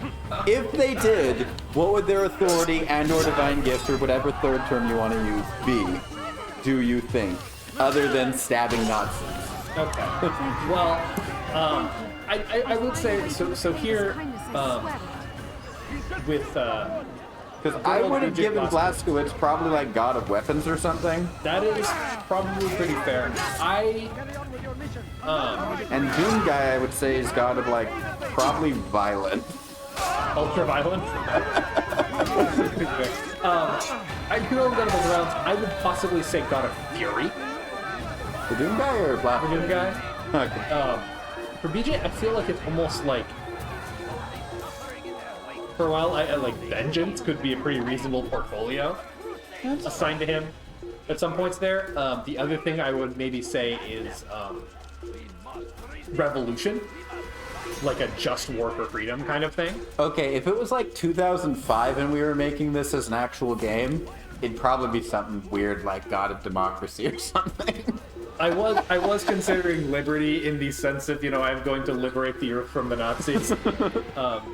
But I was kind of trying to think of like a little bit more poetic way to phrase it there, because I do think like, you know, revolution kind of is a concept there, because that is very. I don't know as much about the classic Wolfensteins and their direct plot lines. I think most of them don't have as much of a plot line. I mean, you kill Hitler, then you kill Mecha Hitler. Yeah. But at least in the context of the I think a lot of it was just was essentially just World War II stuff. Yeah, it was a game where you could kill Nazis, and it was focused on the Nazi occult stuff, because that wasn't super in the mainstream collective consciousness. Yeah. But as for like a full-on plot, I don't think there was like as much as the newer ones did. Yeah, if I remember correctly, it is the Nazis win. You have to like liberate the world. If I remember correctly, the big thing is you went in there to kill either Hitler or one of his inner circle, and during the course of the game, you end up trying to have to save the rest of the team who went in with you, because you end up getting separated and being the only one alive for a while. It's been years since I played the original Wolfenstein. Technically, it might be you got captured based on what the first level is. So I played the first level. It's in a mini game in the Wolfenstein recent games. You definitely get captured. I know that much, but I think you have a team with you as well. Because I feel like there's a point in the first or the second old Wolfenstein game, where you specifically have to choose between two people to save. Maybe. And I think you have to fight the other, maybe? Bad news, President. I killed a Templar this morning. But it's been at least 15 years since I played it. Yeah, so. Something we can look up some history on once we play Wolfenstein. Clearly, we should just start from the first Wolfenstein game and then play the Mustangs. I guess we could. I think sometimes some of those classic MS-DOS games don't hold up quite as well. I didn't claim it was a good idea. I just said we should do it. I mean, I did play the entire original Doom. Like, back just, you know, like, I guess it was not that recent. But, yeah. You know. I played what was it, My House? Are you familiar? I played through that just a couple weeks ago. I was telling Niall here about that just a couple weeks ago, actually. That was an experience. I totally did not find anything the first time through, just because I didn't look out at the window and see like the clues about like, you know, how to like start finding weird stuff, even though I was looking out for it. Once I found that first hint, though, I found like most of the main rabbit hole on my own. Yeah. Then I watched breakdowns, but the rest of it I didn't want to bother trying to do. Yeah, there was a long video essay on it, and I watched like the first 45 minutes of it or something. I don't know if it was the same one, but I also watched a long video. It was a couple hours, and anyway, I watched the first 45-minute one, and at that point I paused it. I'm like, nope, I gotta play this. I gotta experience this. So I start playing it, and I had a terrible time. Basically, what I did. I found my way into the pitch black maze and could not find my way out for hours. The good news doesn't go anywhere. No, it does. There's if you go deep enough in it, there's this like I think a straight line for like an hour playthrough. There is a lot of stuff. I'm saying it doesn't go anywhere in terms of progressing the actual map pack. True. Yeah. It is just a self-exploration of that like wacky bullshit in there. Yeah, the one book it's based on. Yeah. Best adaptation of a book I've seen in years, to be honest. Very interesting. Maybe we should do My House. Honestly, going through old Doom ROM hacks. Now, did you ever? Did I send you that video I watched about it, or did I just mention it to you? I think we discussed it, and I think we watched our videos at the same time, around the same time. They might have been the same video. I don't know if I talked to you about it, actually. I think I talked about Niall when I got here before everybody else did one time. I don't know if I talked about it here. I feel like we had a discussion in Discord once. Maybe. I'm going to have to come back. I saw a flag over here, and I need to come back to it because I want to know exactly where it was at. Did you ever end up watching the video about the My House map after we talked about that one time? I don't think I actually did. Okay. Because if you haven't, maybe we'll have to make you play it. Yeah, it's a game. We're definitely gonna have to force. Not the whole thing, but no whole thing. Okay. No, I'm fine playing the whole thing. Stuff, and I think I wouldn't be able to even direct us through half of it. I forget. Does that have any combat? Yes, there's plenty actually. Right. Once you get to the next the one version of the house is when it starts getting combat. Right. No, there's combat. There's like some basic combat. There's some basic stuff right away, but there's actually some quite challenging combat in multiple sections as you put the meta thing of it. Yeah, once you which is part of the reason why I didn't want to replay any of it after a certain point. That's fair. Yeah, honestly, because I'm not good at old Doom. I'm not good at old Doom, but I am willing to cheat if I just can't get past something in that. Because if I'm not good enough to play a game and I don't have the time to get good, I'm just going to enjoy what part of it I want to. Fair. Fun fact that I did learn about it, not about the main anything, just like a side Easter egg, in terms of cheating about it. If you no-clip through it, you are kicked out of the main map. That's great. Yep. And sent to a one-to-one recreation of the back rooms. Yep. Yes. I love it. That's what happens if you try to no-clip. I love that they did that. There's even something in there hunting you. Yeah. What is it in? Yes. Anyway. I think it's not. Yeah. I feel like It's very interesting. Yeah, no, it's a piece of internet history. Yeah, one that happened just like August last year. Exactly, it's a very important piece of internet history. But anyway, back to the original point. If I were to try and define... Playing Assassin's Creed? Well, not quite that. Back to the portfolios, Doom Guy Bloodline thing. Yeah, because if I were to try and, like... If I were to look at it as, like, one of kind of, like, the minor god, kind of very narrow domain sort of things, like how you go, like, from the goddess of, like, revenge, you might say, like, the goddess of, like, bad punishment. There are a lot of, like, more minor things, too. I would say that like probably... Hercules is the god of that one island. Sure. Or that might just be Percy Jackson. But basically, I would say this guy is probably specifically, I would say he is the god of righteous fury. No, I can see it. That makes sense. If you weren't going for the meme route and calling him the god of ultimate. Okay, the other one would be like justified rage, maybe. Yeah. Whereas they did hurt his body. Yeah, well, I think that is a kind of righteous fury. And I think it's also justified rage. Especially when you are hunting down demons. You could call it a sanctified fury, perhaps, if you really wanted to. But, like, for example, it is implied in in like Doom Eternal that he is literally injected with like alchemical angel formula. Wait, to make him like even better at killing demons. Sit down, please. If Doom Guy is a descendant of Kratos, does that invalidate him from becoming the Pope? Because he's got divine blood? Is the Pope allowed to be a demigod? Because we know Doomguy can qualify as Pope. He could be elected Pope in his universe. Okay, let's How see do we if know it- that? Let's He's see if Catholic. let's see if all the bites That disappear. doesn't automatically mean He's he a could be Pope. yeah, he's a Catholic who what? There's some qualifier, some specific qualifier he meets, but I don't remember what it is. All right. Well, anyway, I wish to see him. I would assume if it is not divine blood of a Catholic deity, that does not necessarily preclude you. I would expect it to be the opposite, to be honest. I don't know. I'm not Catholic. I don't know what the rules are on being Pope. Me neither. So I don't know if being a distant descendant of a Greek god would prevent you from it. And I feel like there's a certain point where, like, you know, if you're like 1/32nd Greek god, you're fine. The thing is, the other, so you have to be a Catholic to become Pope, and the other thing is you have to be celibate. How strong you really are. Pope can't have a good time. Thing is, Doomguy is canonically both of those things, which means Doomguy is eligible to become Pope, assuming he wins the election. Yeah, that makes sense. So Doomguy 100% can become Pope. And I guess, unless he gets kicked out of the church for being a deity of a different religion, different culture? Different culture. Well, I feel like if you're kind of looking at a universe where multiple religions exist, you know, in synchronicity, I'd say you could be both a Greek demigod and a Catholic saint. Yeah, I agree. As like two different aspects of the same person. Okay, that's fair. I just wouldn't argue, This is just a fake character bio, by the way. Yeah, oh, I know. Where like, oh yeah, you know, the original Greek demigod who was later also viewed as a Christian saint, you know.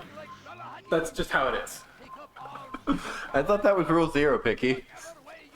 But that's the rule number 1 for pretty much any sort of system in general. There's too many rules. That is true. Too many rules. Too many rules. To be fair, some of them are probably necessary. But yes, if I was going to step back to the other one, I would say Vijay Velasquez maybe is the god of just war. Instead of every other kind of war? Yeah. Or something like along those lines, like, you know, Like, I know he meant, like, just, but I heard it as, you know, just. look, he is the god of Casus Belli. Happy? Because I'm not. That's a stupid phrase. Okay, but that's a really funny guy.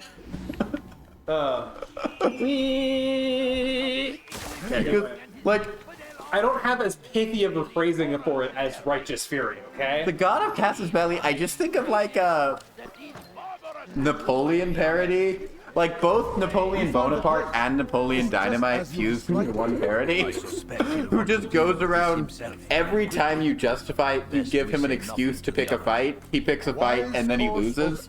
You have to remember, a lot of cultures did do that. It do what? Oh, borrow holidays. Oh, yeah, that is true. That happens a lot. That's not just a Catholicism thing. That's because people love a good excuse to party. Look, Yep, everyone exactly. knows the Wild Hunt is an important aspect of Christianity. Well, yeah, obviously. Yeah, I mean, like, hey, if the country next over throws the coolest party for a given holiday, you might start celebrating just to join in on the fun, even if you don't care about where the holiday came from. I mean, I've definitely celebrated a few holidays that way. You know, it's like, okay, sure. I know I did that poorly, but like, fine. Sure, Easter's over, but what about Cinco de Mayo? You know, we can throw a barbecue for that too. You know, it's a classic party goer. It is. It's to just find an excuse and pick up any random holiday. I will say Odin? Much like reminds me of a piece of fiction. It's like, okay, we are now instituting a broader holiday, you know, Oh, I thought that lady here, just and standing suddenly, like, one specific student at the school was finding an excuse to claim why they personally religiously believed in and celebrated every holiday they could find on a calendar to try and get as many days off as possible. You want? And I respect You want? that. Yes, I It's definitely. like, oh, hey, you know, like, look, you know, like, I know I'm, like, Catholic, but, like, my friend over here is, you know, is Hindu, and well, we've all got to take the holiday off in solidarity, you know, for this whatever holiday it is, you know. And just, Yeah, that is pretty good. I I will say, Odin, if you ever actually sit back and research the various religions Odin has managed to become a part of and various cultures he's influenced, the guy gets around, like a lot of gods do from ancient mythology. But you've got Odin, who's in 2 different Celtic mythologies.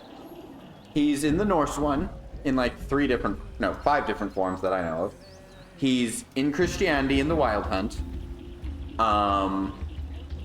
Anti-Santa Claus. I wrap that one under the Christianity Wild Hunt. Like, Odin has been part of cultures on most continents. He even had a presence in America at one point.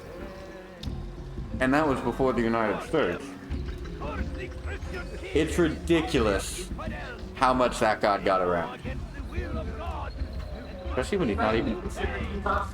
Yeah, he's not even known for it. Now I'm wondering how much Zeus got around. A lot. Like, we know he got into Rome, which means he's been... I feel like not to the same level mythologically getting around his own. Yeah. But, in other ways. Yeah, you wouldn't think Odin gets around more than Zeus, but Odin gets around more than Zeus.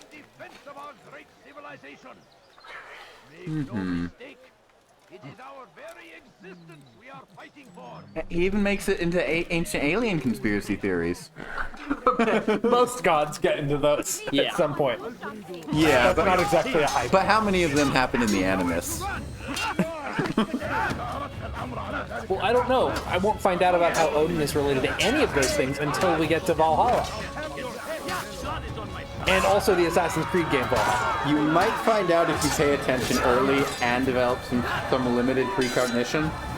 If you manage those 2, you'll figure it out earlier, I guarantee it. I don't know, with the way we've been playing this game, I don't think I'd notice anything that hidden. Also, the precognition thing might be a problem. It sounds like you're not trying hard enough. I unfortunately was born with the gift of theme cognition. I can sense the themes of a work when I view it, but I cannot see into its future.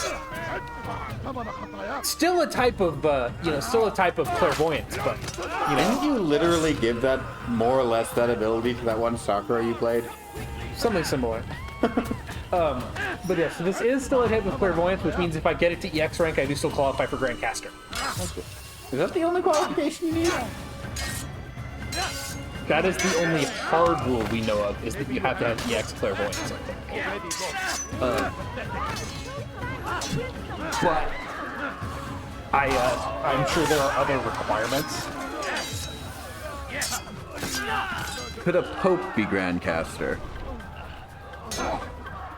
I don't know. I don't know if any of the popes have clairvoyance. Because I'm trying to think of any popes that I know of anyway, who was like known for actually getting things right when it comes to predicting stuff. There was probably a couple who did probably a decent job at it, but no. But I don't know of any that had a reputation for it. Yeah, I don't know any of them. Like the only one that had a reputation that might qualify him for some sort of clairvoyance is maybe that one Medici Pope.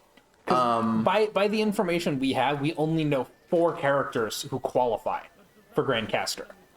Obviously Gouda. Yeah. That's true. We do have clairvoyance EX, but only NA Gouda. JP is shit out of luck. Sucks to be them. But yes, Merlin and Gil are both qualifiers. Also Solomon. Yeah, that's true. But apparently the other one is Tai Gong Wang. Interesting. I know it's not like known fact, but I guess apparently they say, oh yes, I could have qualified for Grandcaster. Interesting. Huh. A famous Chinese tactician. Yeah. For context there, because I was not very familiar with the character or the historical figure. They were in one of the events, but he was. I don't think he was prominently in Romance of the Three Kingdoms, but I do believe he's mentioned. Okay. But it's been a long time since I've actually read that. Yeah, I think I was like 14. Yeah, I think I was around the same age too. And I haven't played any Dynasty Warrior games in a while, or Romance of the Three Kingdoms games, because there's those tactical, there's those RTS games. I didn't even know Dynasty Warriors was like the real series and not one of the spin-off ones until I was like probably late high school, because I grew up seeing Samurai Warriors at Blockbuster Video and renting that for like 3 years in a row. Yeah, that's fair. I played I think it was 4 on the PS2. Yeah, I for years genuinely thought Dynasty Warriors was just one of the spin-offs of Samurai Warriors. That's fair. I looked up the, I guess, because he is summoned in rider form in the story there, and he says, if I had been a caster form, I could have been Grand Caster. Yeah, in this conversation. So he also says some stuff about how he was potentially a Grand Rider candidate, even if he was not a Grand Rider there, and knew some stuff about the actual Grand Rider, I guess, in the lore there. I do kind of wonder. Do you know who the Grand Rider is? I mean, I haven't played the game in 4 months, and it's probably probably not. Totally forgot, but I had heard about the mentions of it. Because obviously multiple candidates. I don't know if we're going to get somebody summoned as Grand Rider, but like I think the one that we had seen, maybe not here, maybe only in arcade. No. Anyway, the only like direct Grand Rider we know of is Noah. Oh, yeah, okay, that's fair. Which makes sense! Yeah, I did hear about that. Yeah, you know what? No, that makes a lot of sense. Okay. I will say, I do kind of wonder if the Grand Riders, like the specific criteria selecting for them, is sort of another Bad Wolf situation, where the Grand Riders are all kind of naturally precogged by the throne to be needed for this specific circumstance. Like whenever they show up in the timeline. That was a lot of gas. Okay. I do kind of wonder if it's like we need people who will meet these qualifications because we already know what they'll be needed for, because it's already happened in the future and is being reflected into the past via clairvoyance time loop. Or if it's just like, casters, they probably need to be able to perfectly predict the future. That's probably important for casters. Maybe. But yeah, so as it is here, at least, Grand Rider, we do not know what the specific requirements are. Apparently, you need to be on a boat. The only specific known one is Noah, but Taigung Wang and as somebody else who's a qualifying Grand Rider candidate. I could see him on a boat. And that is all we know on that front.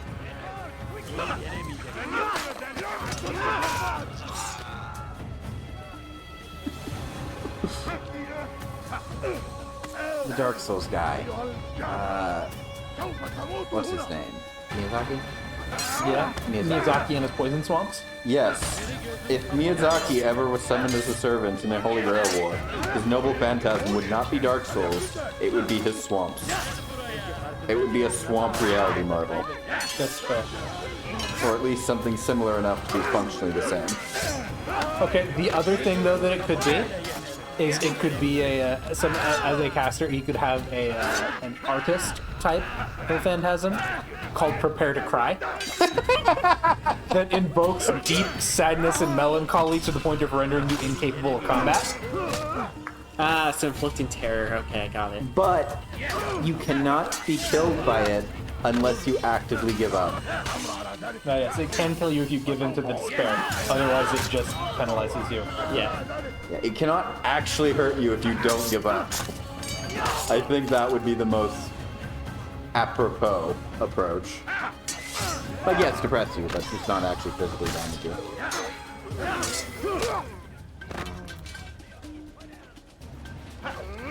Kick that guy off of you when you got up? I think so.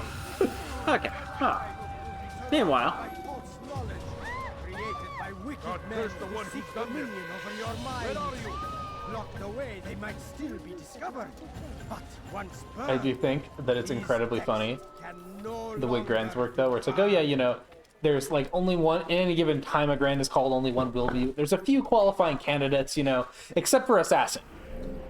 There's only one Grand Assassin candidate in all of history. And that's King Hassan, the Old Man of the Mountain.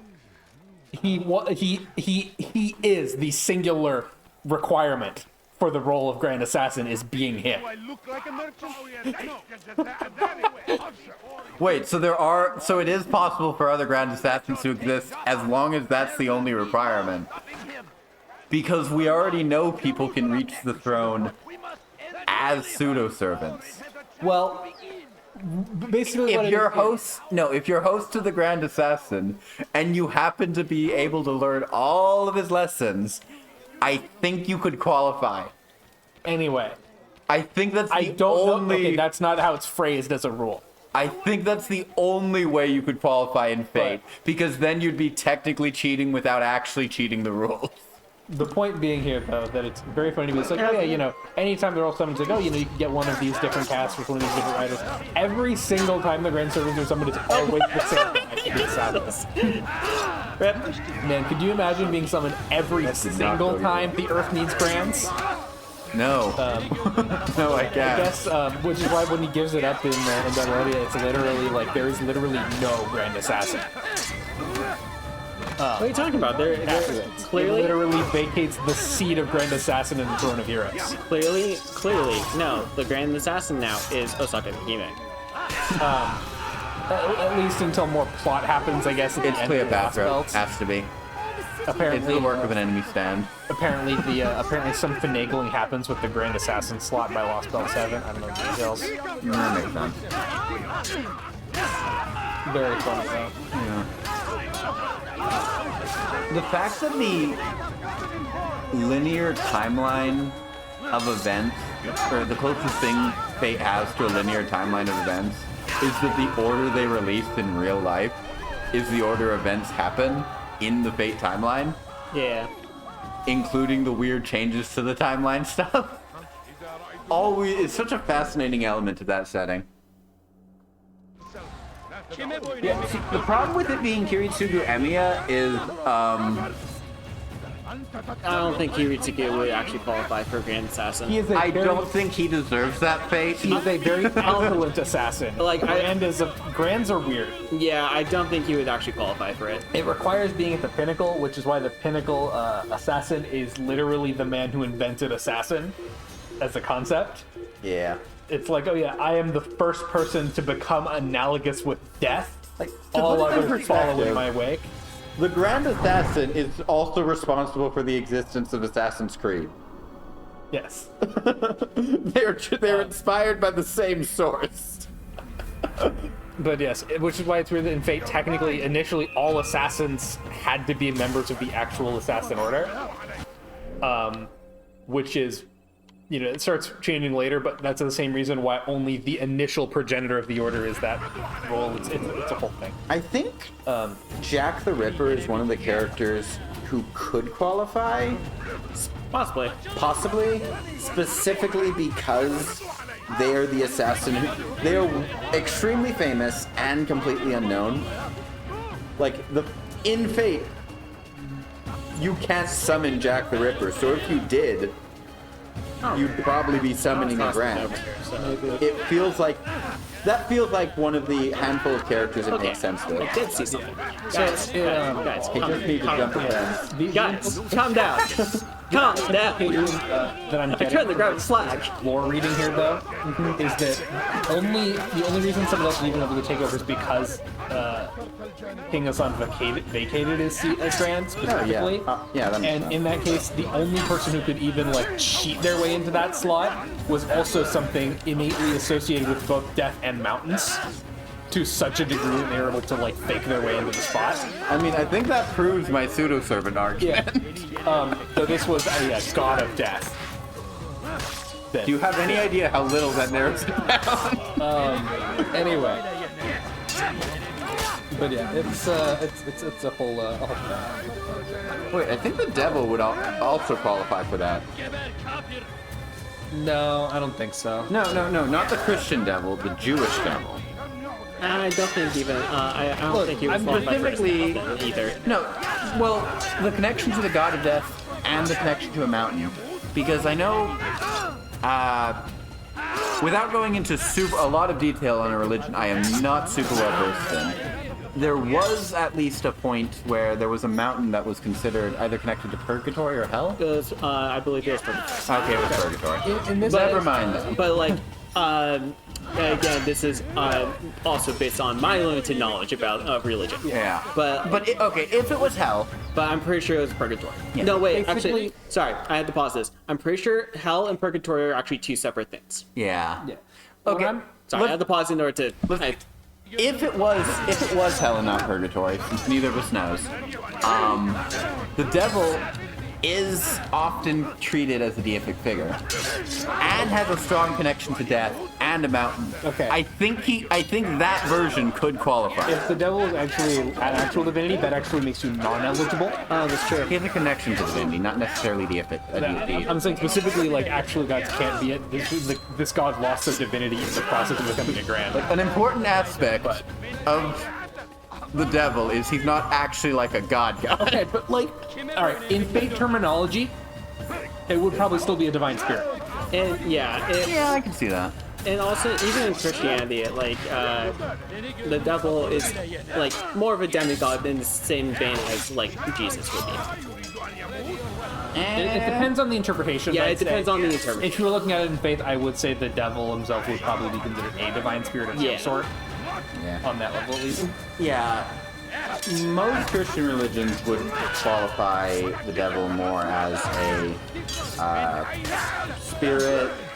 I know some that treat him like a sort of primordial man. I would go under more of the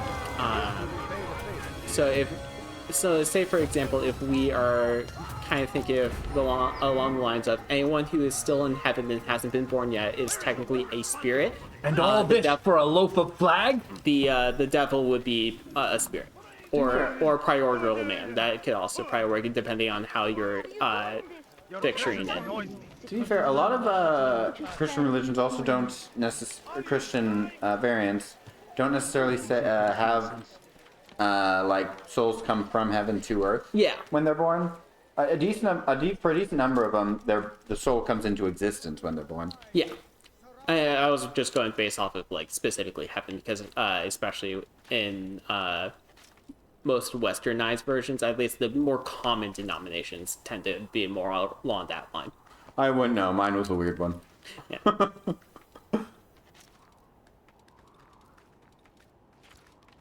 I mean, that's also fair. I know, like, quite a few churches will switch up between themes, but, like, that's how belief works in a nutshell. Fair.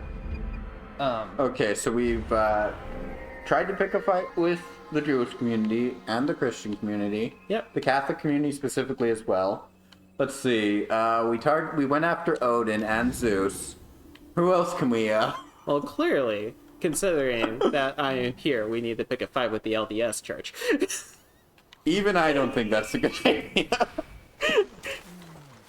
My way of picking a fight is simple. They're simply a non-factor. Clearly, we need to go after Scientology. Okay. They're a non-factor for a simple reason. We aren't in Utah. That's fair. That's fair, actually. That's very fair. The one state in America where it's something other than evangelical Christians who control the religious faction. Yeah, no, that's Now I'm curious what religion looks like in Alaska. I believe the dominant is still probably evangelical Christian. It's just less of a factor because they're so spread out. Yeah. Hey, we haven't been banned yet. Mostly because I don't think we're being. Specifically, if they try to ban us for we're just talking about fake grand order. Yeah, specifically, if they tried to ban us for anything related to the LDS denomination of Christianity, well, I could just say, hey, no, I'm a member. It's perfectly fine for me to criticize it. I still have a member record. Yeah. Nothing to say with really any Even though I'm not like, I think we're- yeah. Even though I haven't really been to church in several months, but most of that just Okay, most looks of that like because I don't like the social aspect of it. Alaska is 62% Christian, 22% evangelical, 31% unaffiliated, and 6% non-Christian. Gotcha.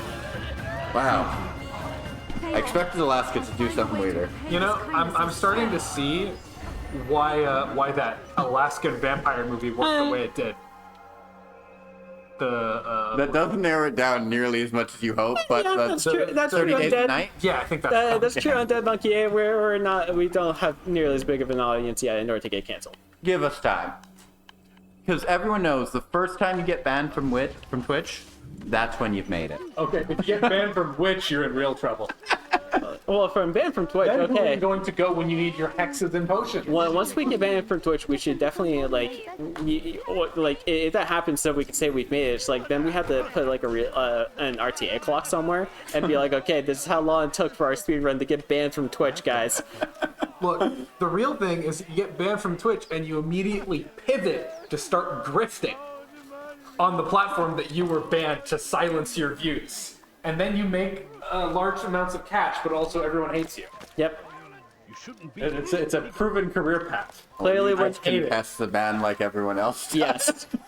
I just think that it's very silly. You know, just like, oh yes, the moment you're like banned from something, oh, I'm being silenced. Pay me money, please. Guys, let's put this in perspective. I'm being the voice of reason on this issue.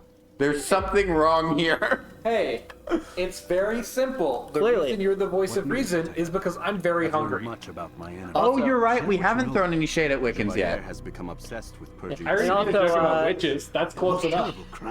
And also, I was gonna say, like, obviously, in the circumstance, to assist him. They go out into the streets. we just need to become harassing hot the top people streamers. and collecting all their written works. I fear he intends to destroy them all. I still think that OnlyFans idea we had would He be must be would make bank. Yeah, no, I mean that's I don't right. know if it would make bank, He's but to it'd hold a probably get meeting a minor at the news article. Madrasa at Very Al-Lasa. least. It's where I'll go. I don't where think I'll it take gets his a minor news article, but at least pay for gas. All right. Okay, here's a fan. Give us $20. Look, I'm just saying. Honestly, I think it's a funny idea. Like, it's just a dumb enough gimmick, it might work. And if it doesn't work now, it would have worked years ago. No, I think it would probably still work now, Yeah. considering some people are just.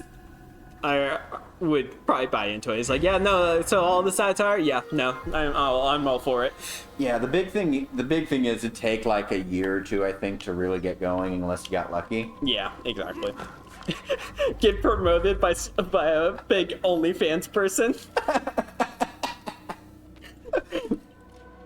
Guys, I'm doing a collab. with this OnlyFans. It's just them holding the fan. That'd be pretty good. That'd be pretty good. Clearly, we should make starting an OnlyFans one of our goal rewards. Yeah, the only big OnlyFans person that I know is Amaranth. So like, that's the only person that I can suggest. Yeah, most of the ones I know I got started somewhere else, and that's where I know them from. Or got started on OnlyFans, and then I discovered them when they started doing stuff elsewhere. Yeah, the only reason why I know about Amaranth is because I saw a couple of gaming news articles about her being banned from Twitch. Yeah, that makes sense. Yeah, like I know Finster has a OnlyFans these days. Yeah, I don't even know if Amaranth even started with an OnlyFans or started doing other things and then got OnlyFans later. No idea. It's not really something that I follow. Me neither. Again, all I knew about was a couple of gaming articles talking about her being banned. So we've talked about religion, OnlyFans, yeah, assassins, conspiracy theories, ancient aliens. This stream's got it all. Ancient aliens, it's all true. Okay, so Ian the Seer.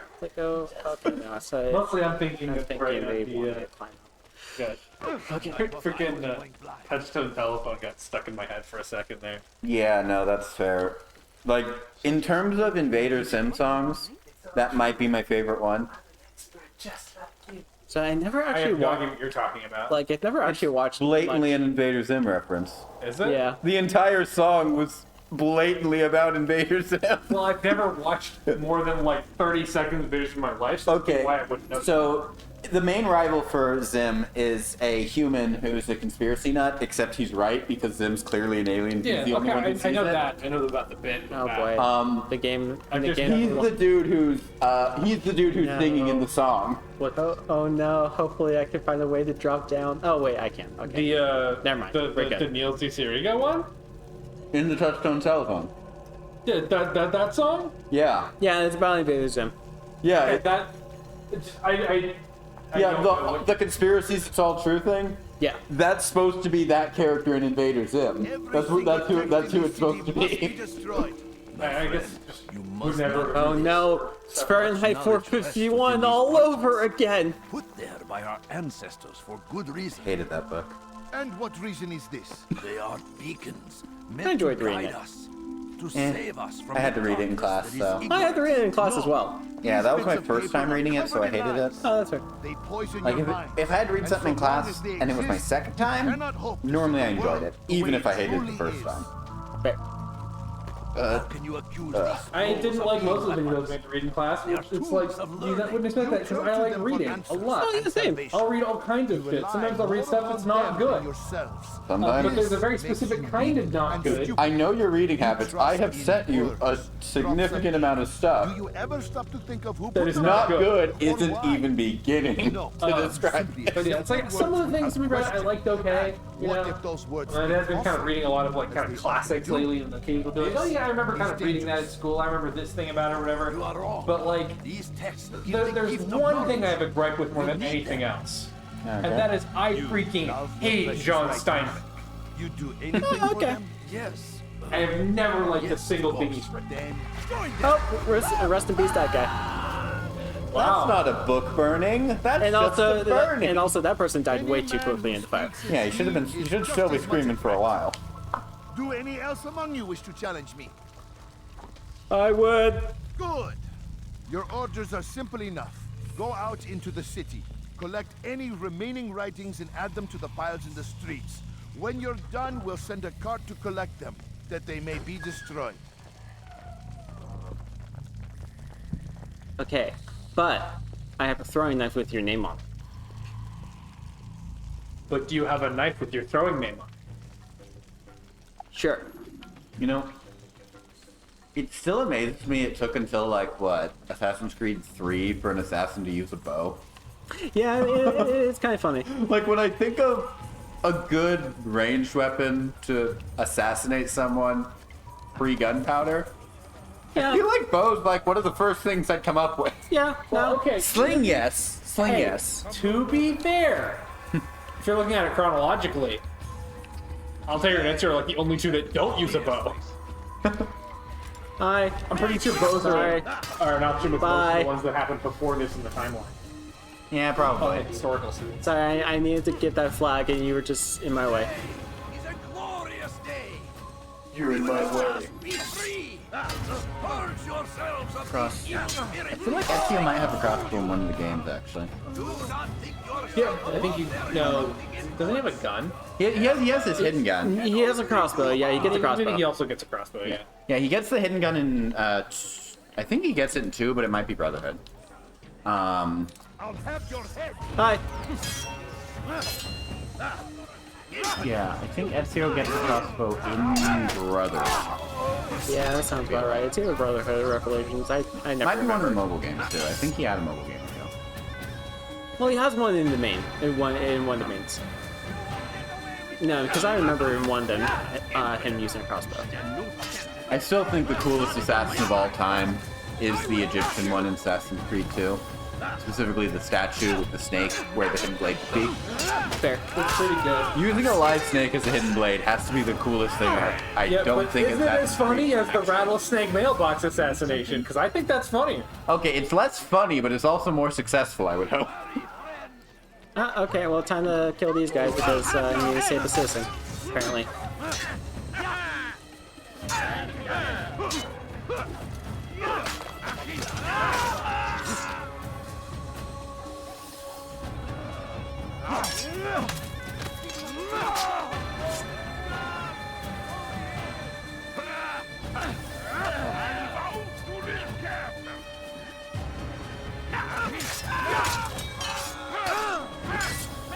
You were doing so good. Yes, I'll bow to the captain. We have fun here. We have so much fun here.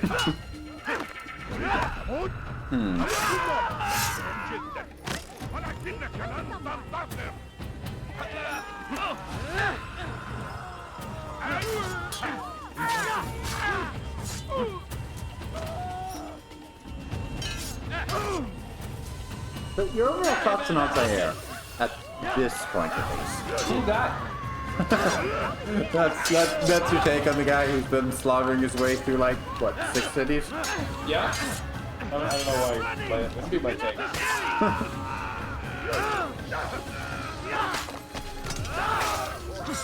I've always had really mixed feelings about Altair, at least. Thank you. I've always liked him. Like I like him. I find him a fun character and everything. But I always like his role in the both the larger Assassin Order and in the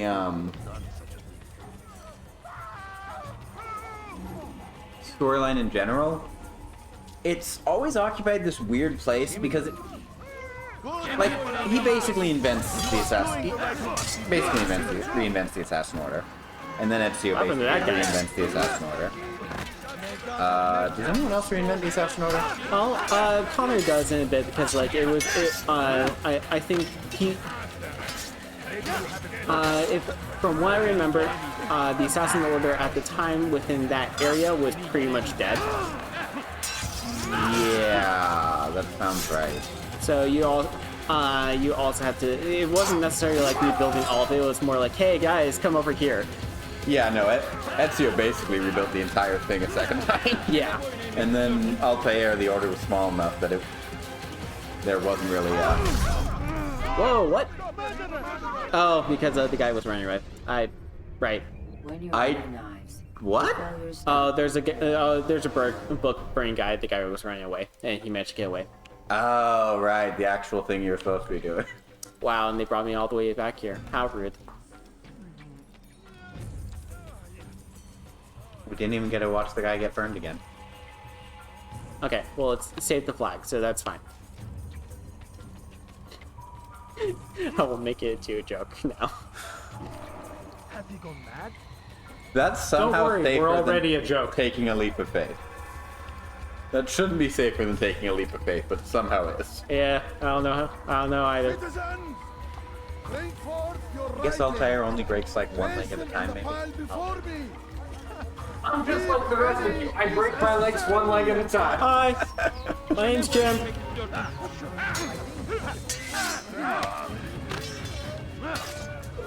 And I own a restaurant.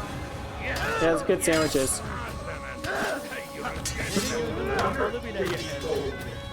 You haven't turned on the heater? Why didn't you turn on the heater? Why would I turn on the heater? You know I don't think of basic common sense things. I wasn't freezing too much, but like, it was definitely feeling chilly. Oh yeah, no, I was freezing. I just didn't think about it. It wasn't so bad earlier. He just and I wore shorts and a t-shirt because it's hot out today. Yeah, It was 70. Yeah, I beat him into his own house by like half an hour. Yeah, I was walking around with a dog and I got stuck in traffic. I mean, What happens, yo? wow, rude. And sometimes that shit is even good, but not usually.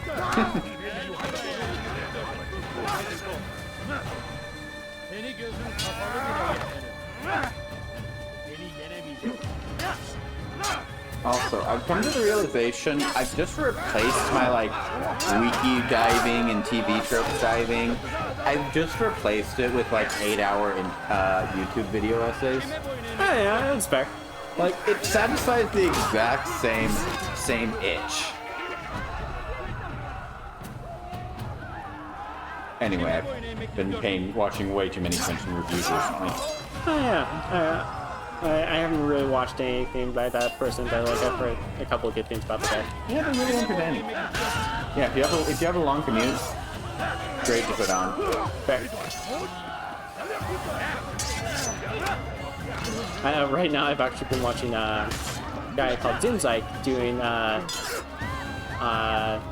identifying luck in Mario Party. That sounds interesting. Yeah, it's essentially a guide of like, okay, this is something that's more luck based. This is something that you can like how to improve your chances on, how to get better at certain mini games. And Finally, we can cheat the house. yeah, Don't you know? The house always wins. Unless they're playing, you know, the only good Fallout game. Wait, they made other Fallout games? It's kind of the definition of Fallout. So, I mean, the original Fallout was good in its own way.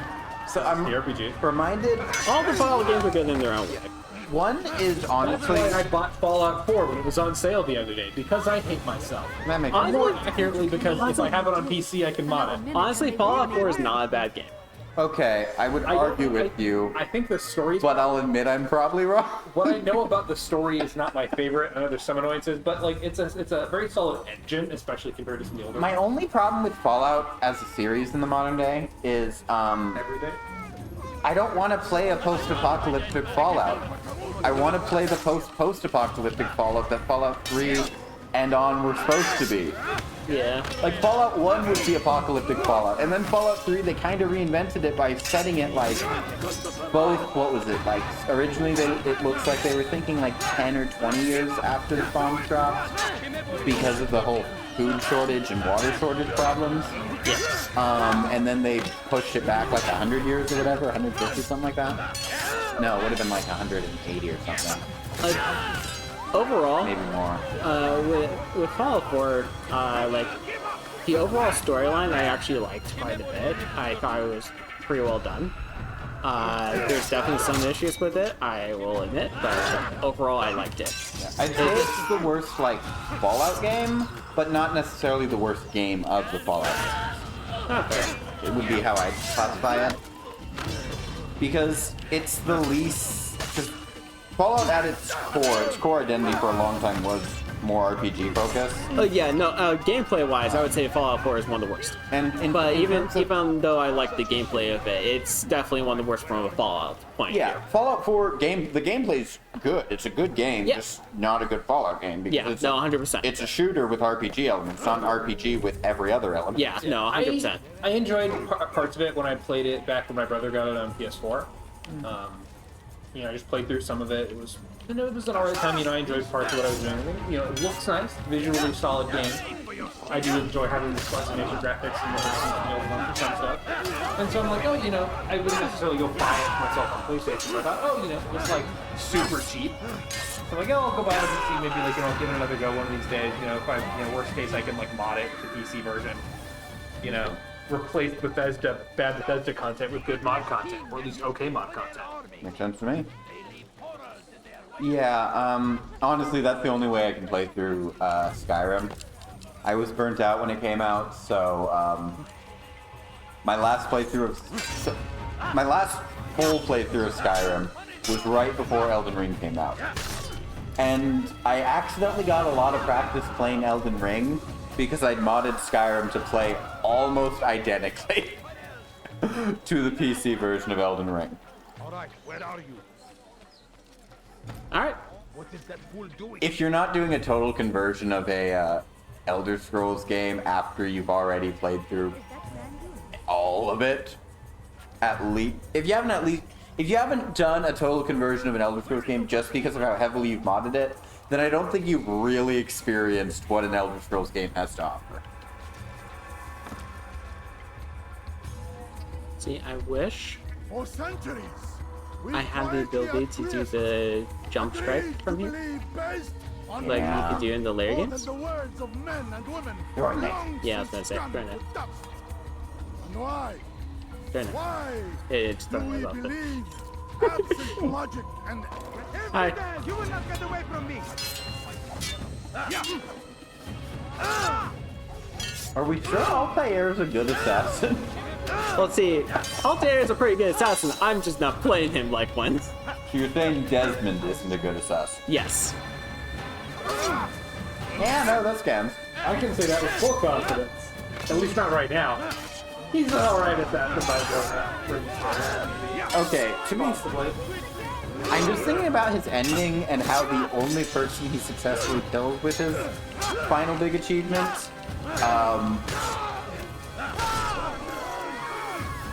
Since we're gonna play that game, I won't spoil it. But I would argue that kind of proves he's a really bad assassin because he's bad at the one thing they do. Okay, but assassins in Assassin's Creed do all kinds of other things. They just usually use killing as the way to do it. Yeah, and also Desmond didn't want to be an assassin. He kind of left the order specifically because he didn't want to do it. He did enjoy being a bartender, though. Yeah.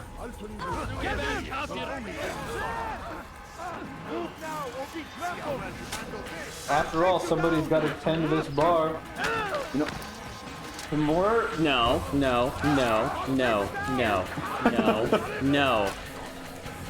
Get his ass. Thank you. Thank you, random citizen. And I love you, random citizens. You killed the wrong person. Yeah, I know. Get back here, you son of a gun.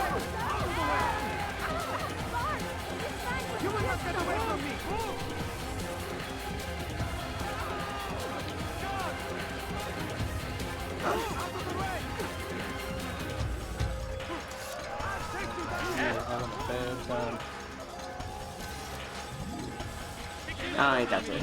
You got pretty close to some abject failure there for a minute. To be fair, I mean, in at least early Assassin's Creed games, that happens a lot. Or at least that was my experience with it. Right. This won't be too difficult.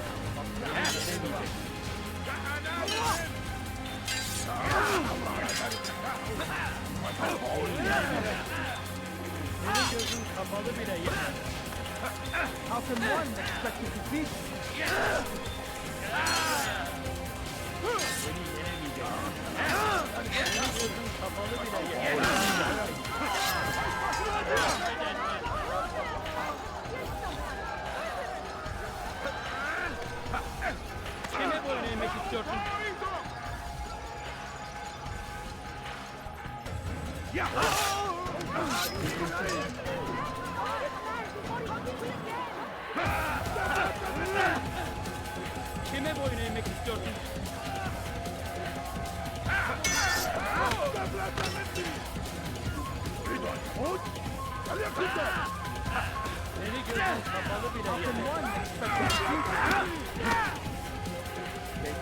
Honestly, it's just too tense to talk to him.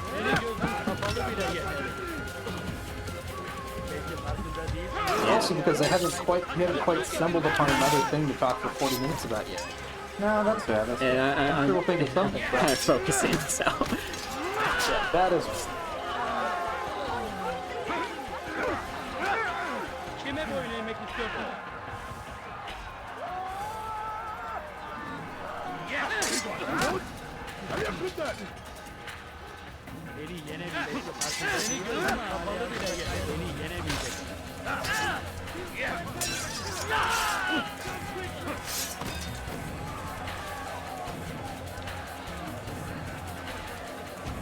You will not stop my work. It's too important.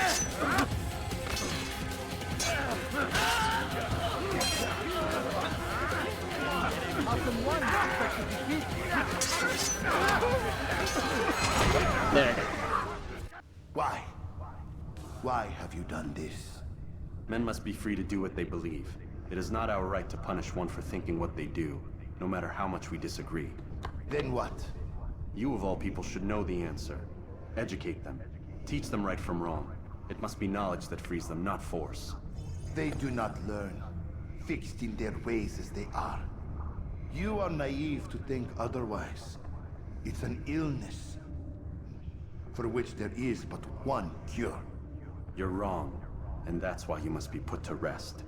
Am I not unlike those precious books you seek to save? Yeah, pretty Source much. of knowledge Why with have which you you done this? disagree, You're a yet dick. You're rather quick to steal Yeah, my the monkey's life. got it. A small sacrifice to save many.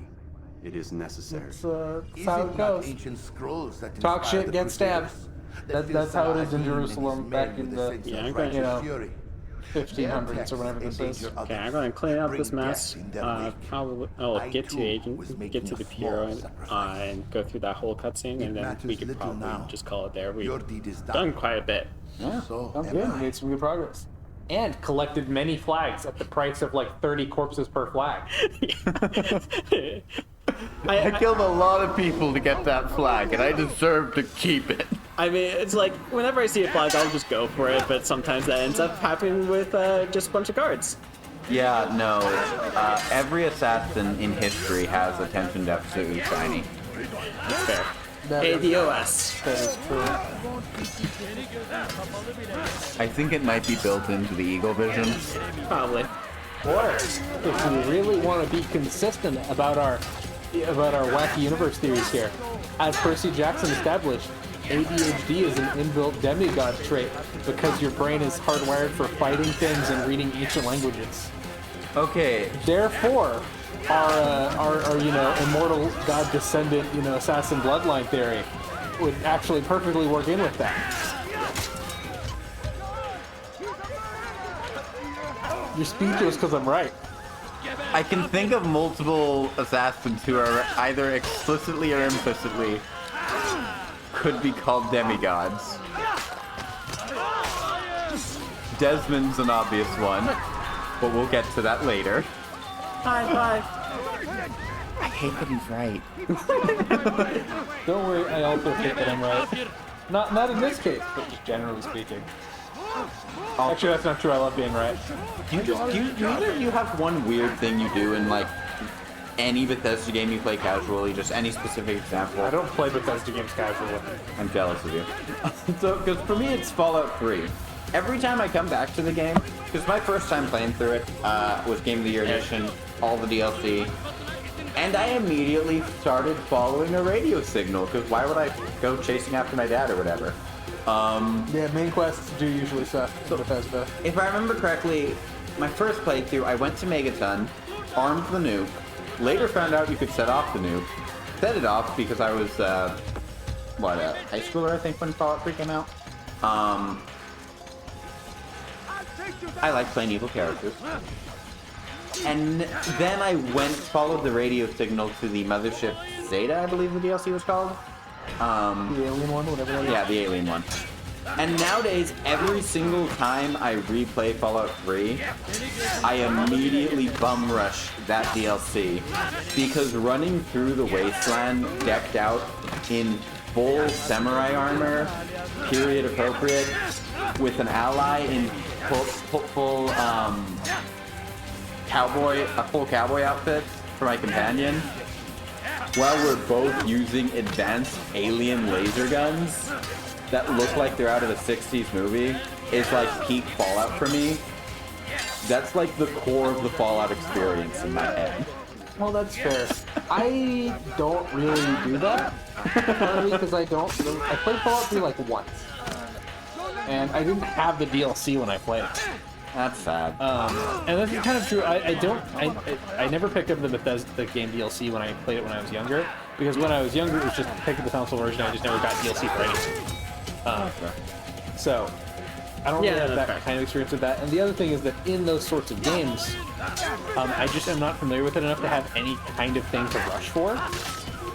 Like, I'll pick a storyline to play some, but I don't really have any kind of content I rush. That is something I've been known to do in other games, like in, of course, like the thing about Souls games or whatever, I might have similar kind of style to things. Like, okay, I'm instantly going to try and prioritize getting this item because I love this sword or whatever. So, I understand the vibe, just not with those kinds of games. Like, the big thing is, a lot of Bethesda games, I think they actually stopped doing this as much by, Skyrim, or one of the releases of Skyrim at least. Was as soon as you exit the tutorial, you get roughly 9 new active quests that are all the DLC, right? Yeah. I guess that would make sense. And the way they do them in Fallout 3 is you get a bunch of radio signals that just show up. And each of them is connected to a DLC. And your first time, you don't know they're connected to DLCs or anything, because you don't really get a lot of the alerts. So I As with didn't my know other I was targets, about he to get believed he was kidnapped doing by the right aliens that thing, first time. clearing the path to a better future. And meet Such is the a landscape samurai of from the mankind. 1600s. Things I've seen. I these didn't past think few that'd be my weeks. day the first This day is out of all the the land vault. has gone mad. And this is why we fight to end the war. That sanity Fair. might return. The people are desperate for direction. It's easy for Yeah. It just became a core part turn them of. towards evil. Is that one the Return to Vault Dweller? Is that one that one's title? Let him know the good you've done. They weren't the courier. Safety and That's the Vault Dweller. Yeah, that's the On Vault you as Dweller well. because Courier is New Vegas. Yeah. And yeah, and the second one was the tribal something tribal themed. 'Cause Yeah. he's from a small tribe. Yeah, you're the lone survivor, I think. That's the first one. That's the first one. I can't remember what 4 is. Yeah. Well, what's 4? For I don't know. I don't remember anything about 4 very clearly. Anyway, the I know Vault. how the plot starts and I know how the plot ends, and I don't know or care about anything in the middle. Yeah. Anyway, I consider it canon in my head Home, child. that the Vault Dweller, Another of the names sort of like a put to head rest. canon of some sort. Then it would appear your work is getting That- complete, No way. and That the your Vault status Dweller restored. gets Question abducted by asked. aliens If I like may. less than 8 hours after they leave the vault for Why the these first men? time, Jubayer and then Sabran. blows up an alien mothership. don't you I see? just consider that a They canon paved part the of way the for of their change. storyline, and that's Ensure when it threats happens. both Canon old event, and new yeah, that are not makes given sense. cause Fair. to intervene. To weaken them is to It's a weaken our fixed point in enemy. time. I Yeah, suppose that makes sense. Exactly. Were these men to continue? Whether or not I blow up some our random work will like quickly be section undone. of the Earth that's How is probably a that? population Caused them center, much grief. that We differs on the strike at playthrough, arms, but yes, but this is a high it still amazes me that you could and it is actively quick to point replace that the which is mothership's severed. cannon Then we at should Earth lop off its head and with then jump fire guns. it. Soon, Because if you just fire it, it just We are fires off close. into fucking nowhere. Only one more You have to man stands actively between target us Earth. and our I'm not ultimate even sure goal. if you actually get I will bad return karma to my for it. work. I hope you The do, sooner this last man dies, but I the sooner I might don't face our true actually enemy. remember getting bad karma Before you for go, it. I have a question for you.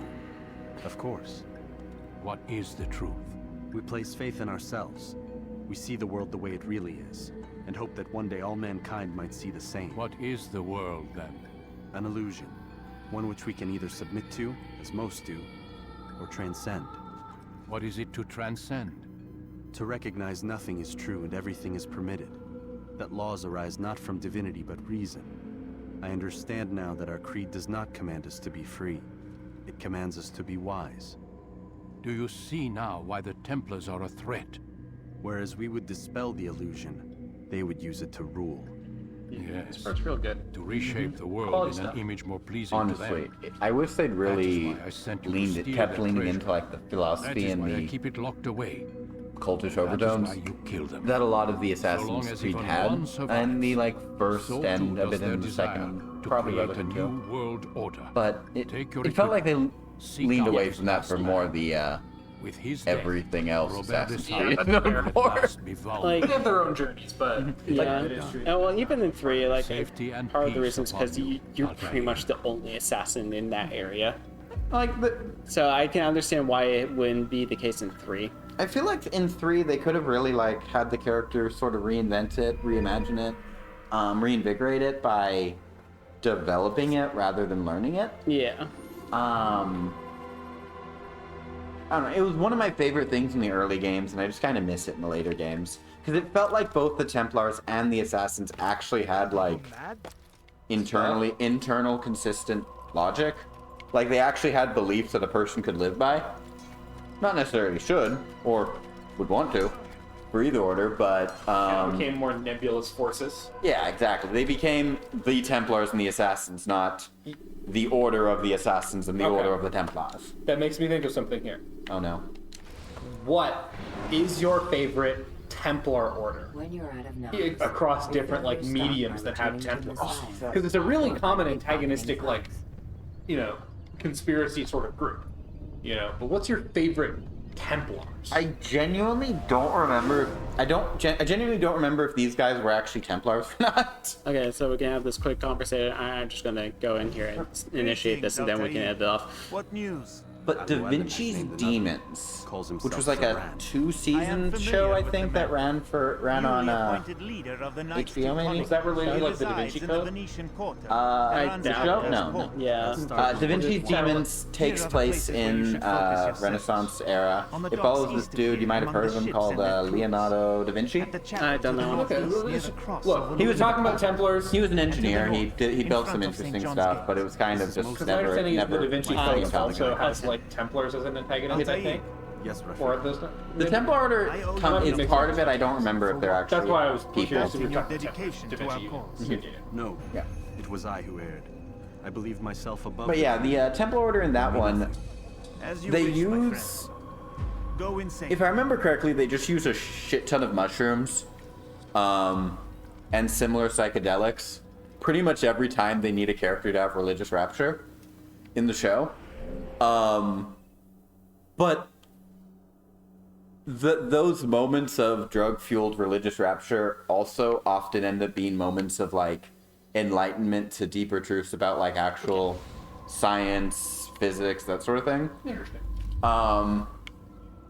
I don't remember if the show was good, but I remember I enjoyed it a lot, and I remember it got canceled because there were 2 other shows that were like, if you watched them muted, had very similar vibes on that channel. So it and one of the other ones got canceled. Okay. That's fair. Well, we should. Yep. Yeah. All right. I'll finish with my brief response to the question I answered you. Okay. And that is the Secret World Templars. Oh, yeah. Okay, those ones are They're a great. very sick Secret Order with the absolute sickest fashion. Okay, but they don't have the best slogan. I'll admit that. Drugs, Sex, and Rockefeller was the best slogan for any organization in that That is game. pretty excellent, yes. Those So- guys are cool.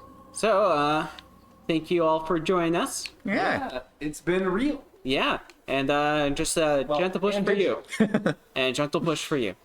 Gentle pushes for everybody. Gentle push. All right, you all have a good night. Good. We'll be back next Thursday. Yep. Bye.